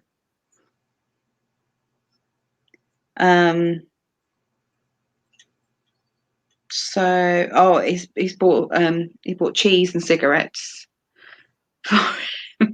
What a weird combination for presents. I don't see. I just think it's really. It's I just love how he's sort of almost friendly to start with. He just goes, Botan, and then just fucking launches a lamp at him. Love that everybody has their own name for Wednesday. Yeah. I think that keeping that there is really really well done. I mean, it's in the books, but I think it comes across even better in the show because it shows that different cultures interacted with the people who worship this deity. Yeah. And they have different names like Alfada or Votan or Otin. Yeah, I definitely. And it also kind of, for if people haven't quite clicked yet who he actually is, it kind of keeps them guessing as well if they don't know the mythology. I agreed. Which I like. There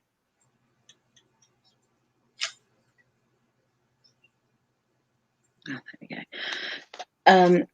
Yeah, so I love the way he launches that lamp at him and it hits the wall because Wednesday just ducks, like he's completely unfazed by it and like he was expecting it from his reaction to it. Well, the fact that he doesn't really react to it, he just kind of ducks down and if you ever lived with someone who has those kind of anger issues, you get to a point where you're just ready to dodge all the time. I'm not going to go into like high details about my personal life, but yeah, you're just ready for it. Mm-hmm. Sleeping for my.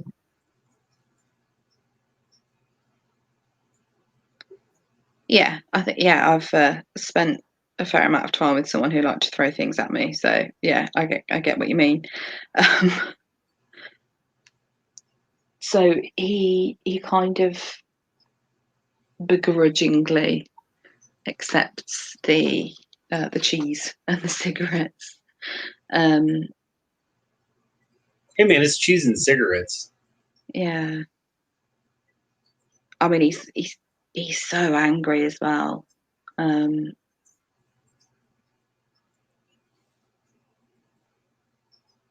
But I think we don't find out what it is. I don't think. Well, we haven't found out up to the end of season 2 what exactly it is that he did that pissed him off so much, because he's obviously upset him somehow.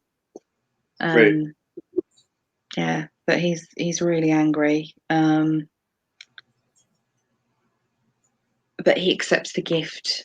This is something we've talked about before, and we've talked about sort of the Celtic gods about accepting gifts. You kind of then beholden. You kind of so there is a significance, I think, with him. He's bringing gifts, but that's for his own benefit, because if they accept the gift, then they owe him as such. Remember, don't eat food. Don't ask for any favors. Thank everybody. And don't dance with us. It's pretty simple. I probably told you that. So he sends Shadow to go and help the ladies make dinner, but they won't let him. And they explain, because he thinks that Jonabog's her husband, but she's like, no, he's not. But she says that they're relatives. and obviously like they're from the same pantheon. And she says, "Oh, families who you survive with when you need to survive." That's really nice, actually. It's quite a sort of nice. I can't think of what the word is. Nice sentiment. Sentiment, yes, that's what I was thinking of. It also gives some. I think it also gives some insight into interactions between characters in this show, because it's the enemy of my enemy is my friend. Mm. You know, and you take care of your own whether you like them or not. You know, we've talked about this before. I have a sibling who I particularly don't care for, but I love him to death, and I'd do anything in the world for him. Mm. You know, but you, on the same note, I'm not going to ask him out to have a couple of beers. I think everyone has at least one relative like that, don't they?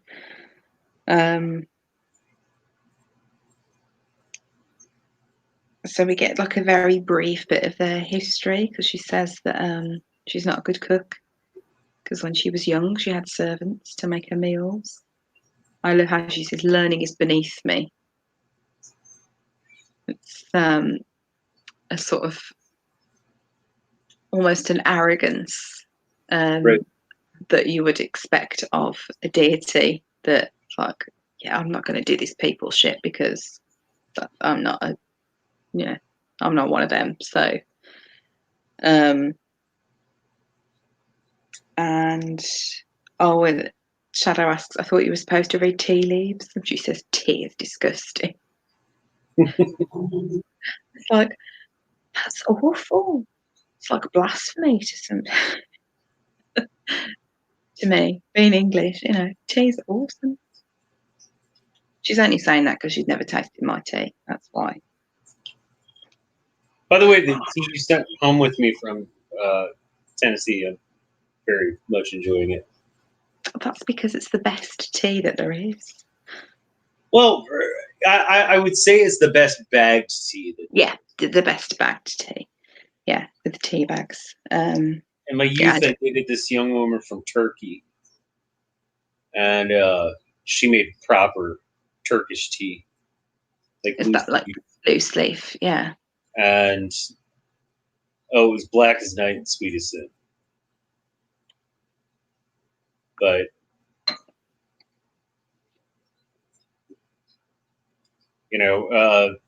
for bagged tea, yeah, it's great. Yeah, if anybody wants it. Oh, Bear Island Josh has asked what kind of tea is it. It's Twining's English breakfast tea. And it is the best tea that there is, in my opinion, and my husband's opinion. It's what we drink at home because we don't like any of the other popular tea brands that we get. But I decided that if I was going over to the US, I had to take proper tea bags with me. So Amy just wants to teabag everybody. Exactly. No, see, I wanted you to taste what a proper cup of tea should taste like. Not a child's cup of tea, how you normally drink it. Oh, I drink it as strong as you. I just add You just put all the sugar. milk and sugar. Yeah. Oh, Bear Island Josh says he has a box. Well, there you go. Clearly a man of excellent taste. It's definitely better than like what the popular ones here. PG Tips. Bleh. Tetley tea. Tetley tea is just really weak and bleh, horrible. But I do like I do like Red Bush tea as well.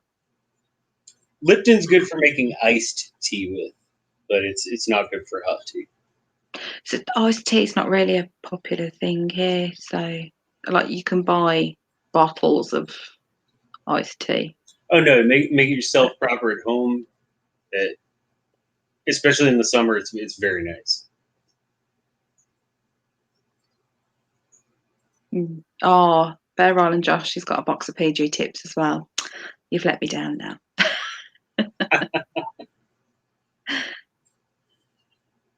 Anyway, Lavender Cole, she's drinking green. Yes, I think that's jasmine to me. I do love green jasmine tea as well. Proper loose leaf jasmine tea is fucking amazing as well. If I was going to have loose leaf tea, in fact, I would pick jasmine tea over like normal black tea. It's very nice. Getting derailed talking about tea now. now I want a cup of tea. So all this stuff that they're missing out on because they only have coffee. I do love coffee. Like, I drink more coffee than I drink tea, but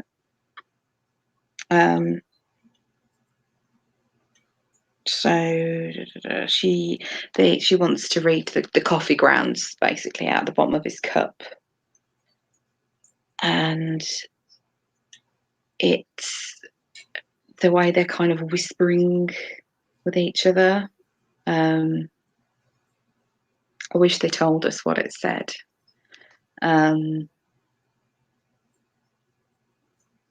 And she tells him, you'll have a long life and a happy one with many children. And then she's kind of trying to point out that she knows she does, like, she's not talking rubbish. She genuinely can read the coffee grounds, because she says that his mum died of cancer, but he won't, and his mum did die of cancer. It's not really a spoiler. It's, that's we see more of that in season 2, but that is how his mum died when he was quite young.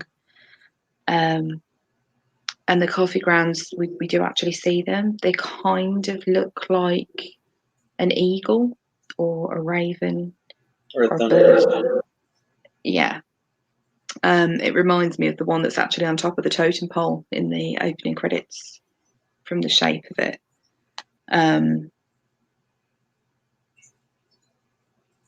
But yeah, there's the significance of that is not apparent at this point in the story. And then we've got Jellybog going crazy, getting really, really pissed off. What did he say? Because they're trying to shush him because they don't want him to wake up the third sister.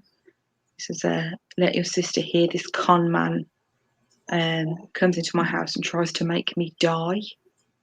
And he says, you brought that madness into my life once, never again.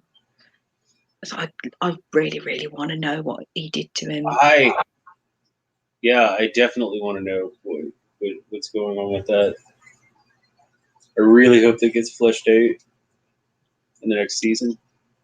It's the thing, like when Wednesday is saying that he wants to go and get his hammer, I interpret that as he doesn't mean the actual hammer. He means Chernobog himself. Right. So yeah, you think you wonder what. So he's a tool that he would use to achieve something. So you think, what's he used him to do in the past that's upset him so much?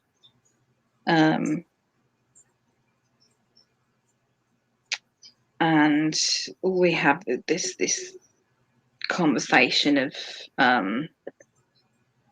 why he needs him. He's saying that they'll all be there and they think they know what strong is. If you're not there to show them otherwise, he's flattering him. He's kind of, you're so strong. Oh, this is why we need you, because you're the strongest. And he's saying that they don't know him, but he does. But Wednesday does and knows the things that he's done. So yeah, it really implies that he's done something awful at Wednesday's behest.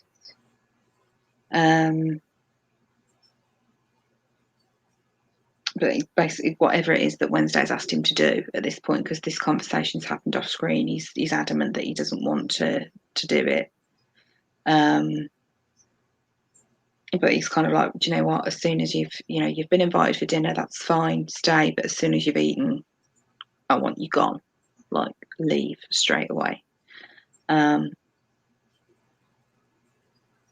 then, when they eat in the meal, Wednesday's so into the food, like all the noises he's making.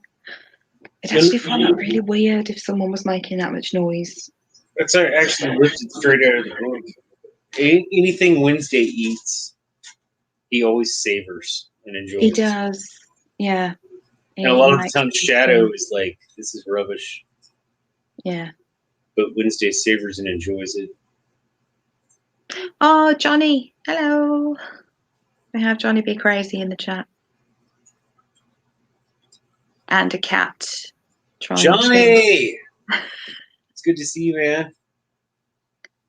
Oh, and the cat is here, yes. See, she's even the cat is pleased to see you, Johnny. Yes, she came up just for you, Johnny.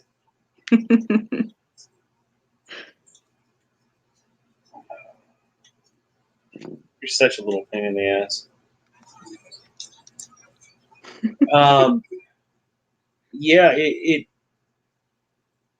you're talking about the cooking. So, have I ever told you about the story about Hungarian cooking? No, don't think so. Oh, Johnny sent you a meow, Shade.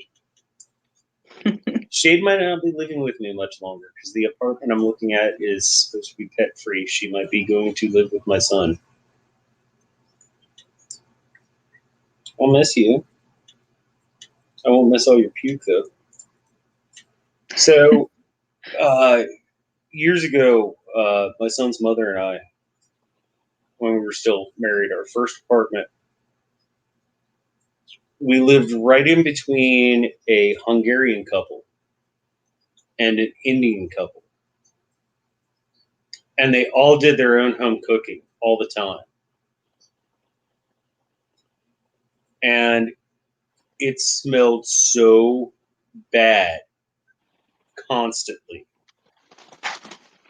Just like from the combination of the different cuisines, or like both cuisines smell bad. The combination of both, it was just like Toxic Avenger. It was pretty wretched. Sounds delightful. And like literally one on each side of us. Like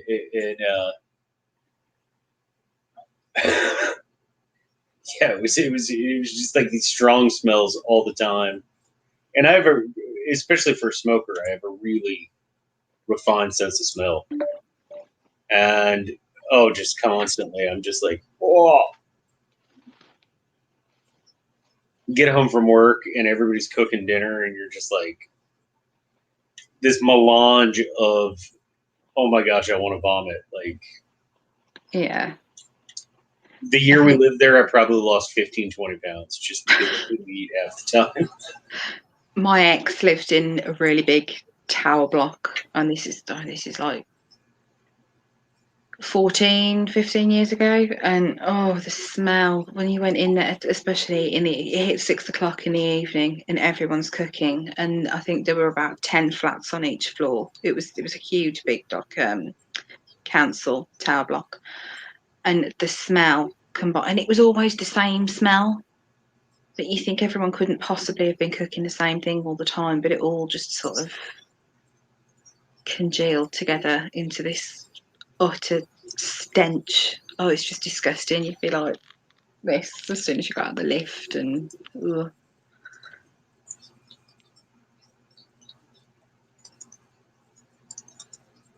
Fair Island Josh, hard of smelling and completely okay with that.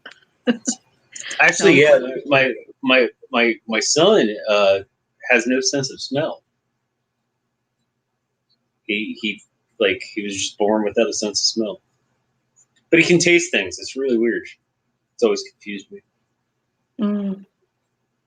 Okay, so let's go into this game of checkers. Yes. They get that awesome speech about him work at the slaughterhouse, him describing it and kind of getting told off. No cow murdering talk at the dinner table. But obviously it doesn't stop him, and he carries on. He's kind of explaining about he was a knocker, which would have involved, using a hammer, and then how it's changed now because they use the bolt guns and anybody can do it. Like, you don't need any skill to hold a bolt gun, and it pretty much 99% of the time it does what it's supposed to do, and that's it. Whereas what he did with the hammer, a sort of a manual thing, there was skill. You needed skill to do it, and he's almost kind of bemoaning the loss of of people having this skill anymore. Like, nobody really has this. I think it's a conversation you have over there in the UK. Maybe not so much as you do over here in America. I mean, there's so much of the socio-political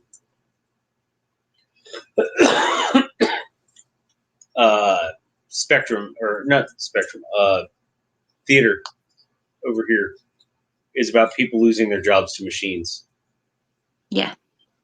I mean, you hear about it fracking constantly. And I think it was well represented, this American thing, this guy who's kind of been outsourced, like his talent. Which, by the way, I love the metaphor they use for that, because he became a knocker when he came over to America and he needed to get a job. But sacrifices to Zernabog, that's how they were done. It was a hammer to the back of the head. And, I at least personally have always felt, between the book and the show, that there's a metaphor there, calling people cattle. Yeah.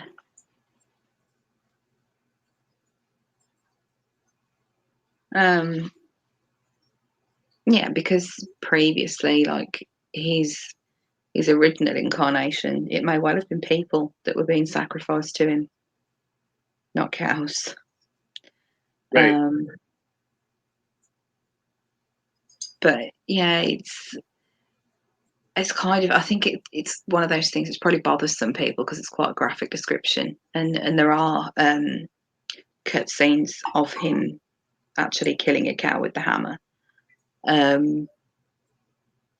little bit later on, and I think there's one earlier as well. But yeah, it's quite, you can kind of get it. It's like when he started doing that, it was a skilled job. He was a specialist almost. And now anyone can do it, so it's like his skills aren't needed anymore. Like, he can still do the job, but it's not feeding his worship needs either anymore. Like, it could almost be when he was still using the hammer to kill the cows, it's almost like a sacrifice to himself. Yeah. And now he doesn't get to do that anymore. I mean, we see that the hammer's like hung upon the wall like an ornament. Collecting rust instead of blood. I love how Shadow actually sees it bleeding, though. Yeah. Oh, that scene is just so. Oh, it's fucking awesome. Yeah. I love how CGI is done in this show, because it's well placed and subtle. It's not in your face. Yeah. I mean, they tried. I know, at least in the earlier episodes in season 1, they actually tried to do as much practically, as many practical effects as they could, and not have to use so much CGI. So in episode 1, where Bill Quiss is consuming her lover, for want of a better word. Most of that was there was a trapdoor. There was a hidden trapdoor in the bed and camera tricks. So they didn't actually have to do a huge amount to to make it look realistic. But don't get me wrong, CGI can be great. I mean, you look at two examples I would definitely throw out. One is the Lord of the Rings films. Even 20 years later, oh my gosh, I feel old.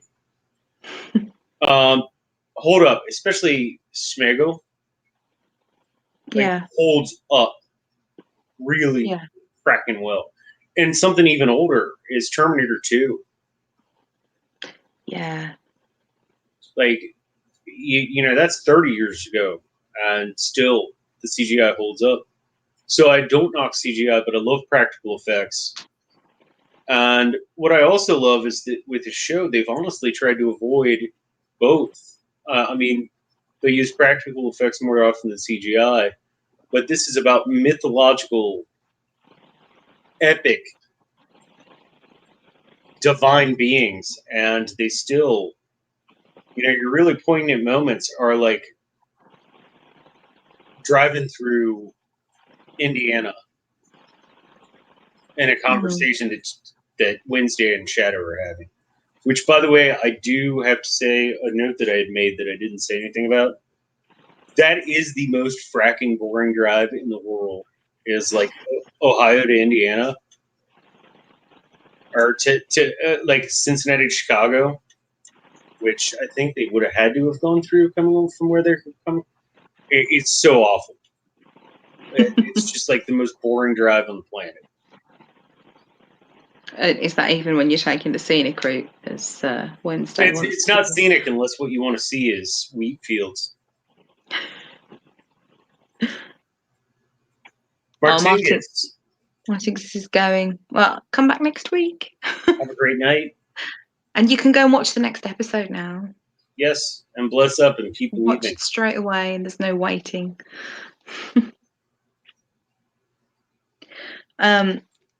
Checkers. We're going to talk about Checkers. Yes.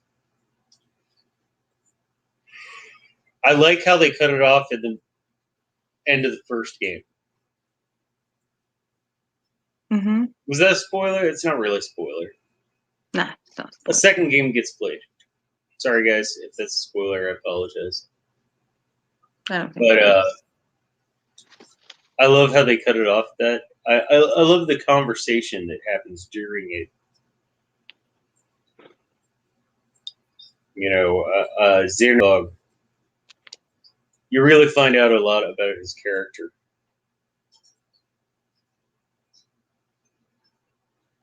Oh, Mackenzie Burns is popping in. Hi, Mackenzie. Oh, thanks, Mackenzie. Yeah, I was able to get this going. I had a lot of help from our Red Sox fan and a lot of help from you, and I just appreciate both. Johnny helped me out, gave me some suggestions, so all of you, thank you so much. Yeah, so Friday night, Silent Johns, everything should be working out pretty awesome. But yeah, so the checkers game. It's a very interesting wager. You know, they're like, oh yeah, let's have a little wager on this. You think it's going to be money. And it's, well, if you win, I'll go and do it Wednesday once. And if I win, I'm going to kill you. Those are some pretty strange things to sort of be betting on. But Shadow kind of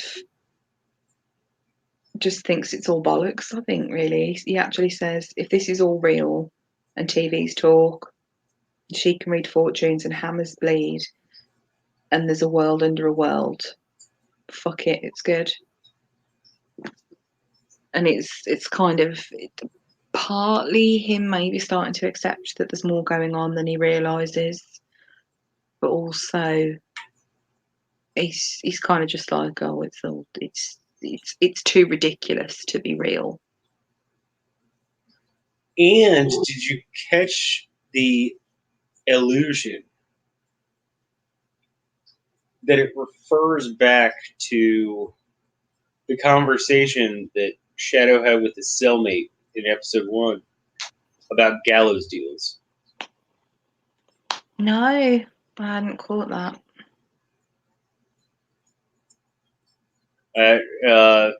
It took me like quite a few read-throughs to really catch that.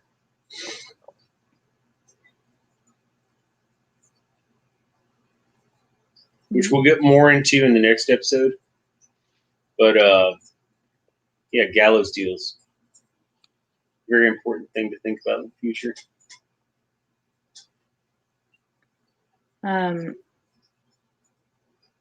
Yeah, they don't really talk much as they're playing. Obviously, they're sort of talking beforehand. But the song, he's singing that creepy song. It does sound so creepy. Secret of Spoons. That's the name of the episode, by the way.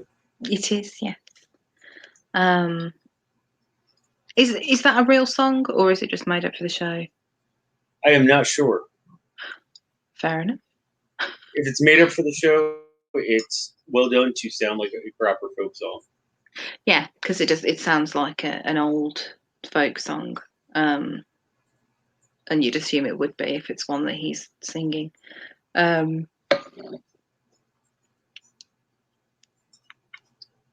But it's so creepy the way he's singing it. It's almost like he's trying to put Shadow off. Well, if you remember, after Shadow took his first move, Xanabug says, "I already won." Yeah. You think like Shadow says, "Oh, I was in prison for 3 years. Of course, I know how to play checkers." And you're like, really though? Because compared to this guy, you know, he's probably been playing it for centuries. I can understand the sentiment, though. I spent 3 days in jail in my youth, and I still hate euchre. You still hate what? Euchre, the card game Euchre. I've never heard of it. It's Pinochle for dummies. Okay. But oh my gosh, yeah. I spent 3 days in jail in my youth for some bad decisions I made, and that's all there was to do. Is sit around and playing euchre with people. So I do like the reference that Shadow's like, yeah, I was in prison for 3 years. Of course, I know how to play checkers and build birdhouses. So, no, it was made just for the show. The song. I just had a very quick Google. Oh, nice. Who wrote it? Did Gamer write it? I don't think so. Hang on. I'm just having a quick.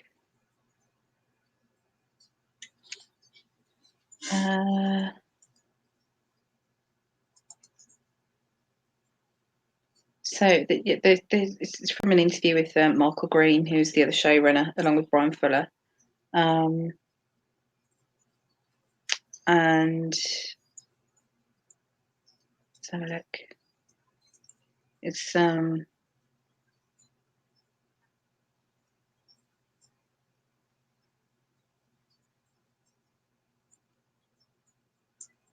the music supervisor Brian Ritzel basically wrote a tune for it, and the inspiration was from an aunt who had this special sugar bowl and spoon. Michael Green's aunt. Yeah, that's pretty much it. So no, they made they made the whole thing up for the show, which is pretty good actually, because it does, like you said, it really does sound like a proper old folk song. I agree. Oh, by the way, while I'm thinking of it, Mackenzie Burns is here. If you watch Stranger Things, she is covering the latest episode on her channel tonight. Definitely check that out. Unfortunately, I have not gotten around to watching the show, but definitely worth watching. I binged the entirety of season 3 in one day. It's really good. I haven't watched any of it at all. Like I said, I have so many things going on right now. I don't have the bloody time. Yeah. Bron Holler's got to go. Bron, thank you for coming out. Thank you for bringing your spanner. Take care, Bron. Let me know whenever you smack somebody with it. Because I love watching a woman smack somebody with a wrench. Sorry, it's a very niche fetish, but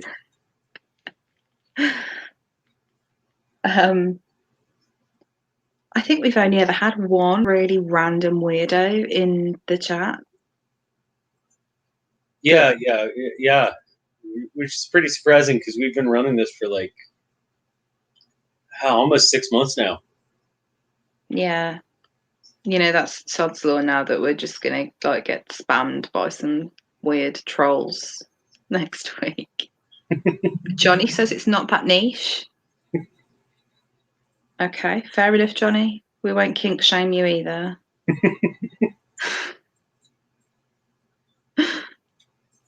Fair enough. At the end of the day, we all have our kinks. That's actually a line from the book American Gods. Excellent. I do what I can. Well, Bear Island Josh is a weirdo, apparently. Just not that random. It's fine. You can be weirdos with us. It's all good. But any final thoughts about the episode? I'd forgotten how good it was. Yeah. And I'm going to say this every week. I would have said it last week. Had I not been on nurse duty, trying not to puke myself. Yeah, I'm definitely going to be saying this every week. It's actually more enjoyable rewatching it because you pick up on all these subtle little things now that get paid off in later episodes that they're so small sometimes as well. It's so easy to miss. Even if you've read the books, I didn't get a lot of this the first time watching, like these little things that I've noticed. And it's just, it makes it so much more enjoyable because it's more. I'm trying to think of how to explain it. Like if I'm watching something like just generally, a lot of the time I'm listening more than watching, maybe. Doesn't have my full attention. But with this, because I know how subtle some of the things are, it's got my full attention. It completely sucks me in. So it's more sort of immersive almost. Yeah, in the way the visuals are done, it's just like you have to watch. Mackenzie says, I still don't get this show, even when you two are explaining it. We're not explaining it. We're just talking bollocks. That's what we normally do. Or we might explain it for 5 minutes, but then each 5 minutes of explanation is accompanied by half an hour of derailment. Yeah, about tea or sick children or work random stuff at con. Random stuff at con. Gin, cucumber. Yes, bring your own cucumber. By the way, anybody who's planning on coming to con next year, please bring your own cucumber. And American lime. cucumber, not English cucumber.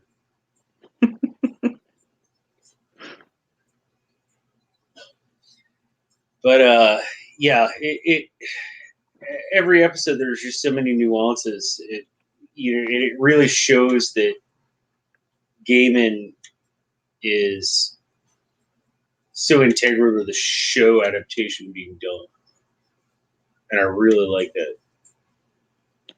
Yeah, and it's something that's more apparent in season 2, I'd say. But the stuff that they've done with this show that's been different from the books is so bloody good. You know, it's quite a controversial thing often with book adaptations, when things that they change or omit or add piss off people because they're like, no, this didn't happen in the book, so this is wrong. Or, you know, this character wasn't like this in the book, so I don't like it. You don't get any of that with this. And it's the same with his other, with like Good Omens. Oh yeah, Exactly the same thing. Because he retains that control, it's fucking fabulous. And even, you know, the stuff that gets added in wasn't necessarily planned to be added in. It's just that it works with the characters that they've got and how they're and the actors, like how the actors are actually playing the role. Oh yeah.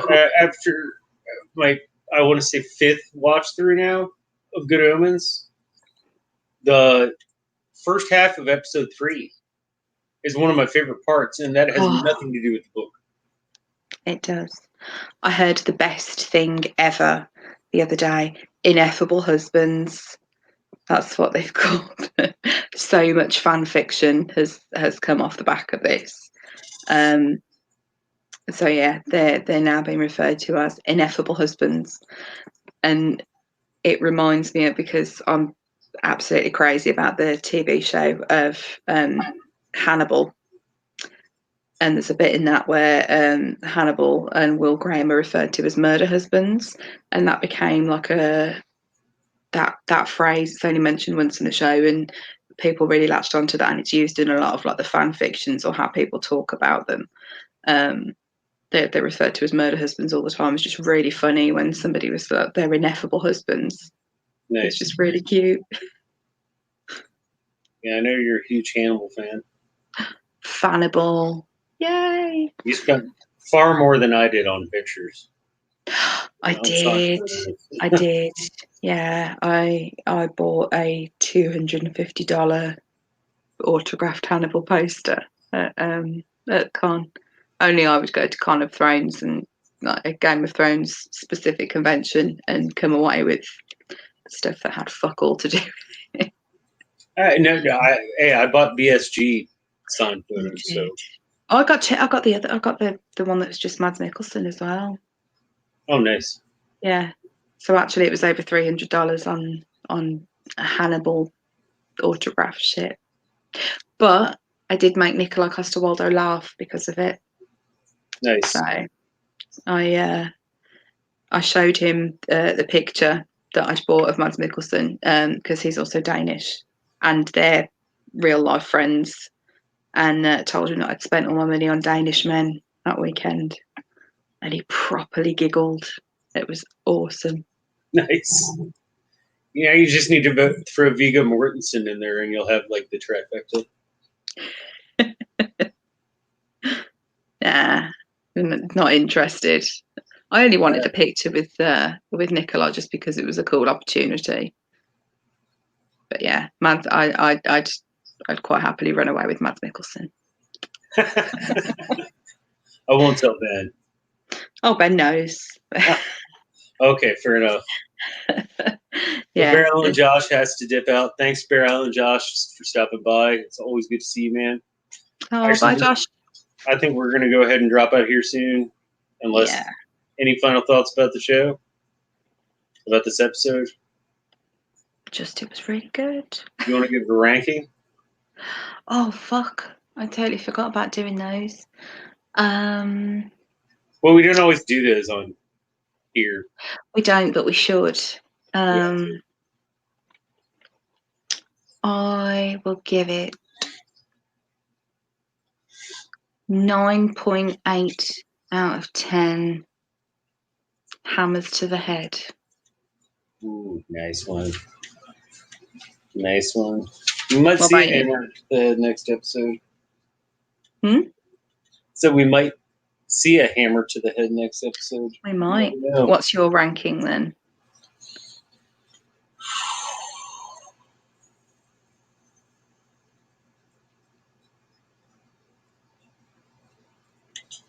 I will give it also 9.8. Cell phones thrown out of windows. Because I may or may not have done that before. Fair enough. I may or may not have thrown one in a river before. Did the phone deserve it? Yeah, or at least the person I was talking to at the time did. Fair enough. So all of you, thank you so much for coming out. It's always a pleasure. It really means a lot to me that you spend like 2 hours of your week hanging out with us to talk about this. And next week we'll be talking about season 1, episode 3, which, if you have not seen, is really, really good. And it's called Head Full of Snow. Yes. Next episode. Quite a bit of story development. So we will see you in the next one. Was it a Nokia? Yes, actually it was, Mackenzie. That probably still works then as well. Yeah, exactly. Oh, I miss my Nokia brick so much. Like I had one that I literally dropped off a 4th floor balcony on accident. Climbed down the fire escape, picked it up, put it back together, and it worked just fine. And I could still play Snake on it, but my phone was programmed in French because I was trying to learn French at the time, which I failed at miserably, even though I am relatively fluent in Latin and okay at English too. And but for some reason French did not click with me. But I had my phone programmed in French, and so you remember on the old Nokias you had Snake, yeah, but it was called Sepin. Wow, that's kind of an easy one, and it still played just perfectly. So everybody, thank you so much for coming out tonight. We will see you in the next one. And in the meantime, please believe. Bye.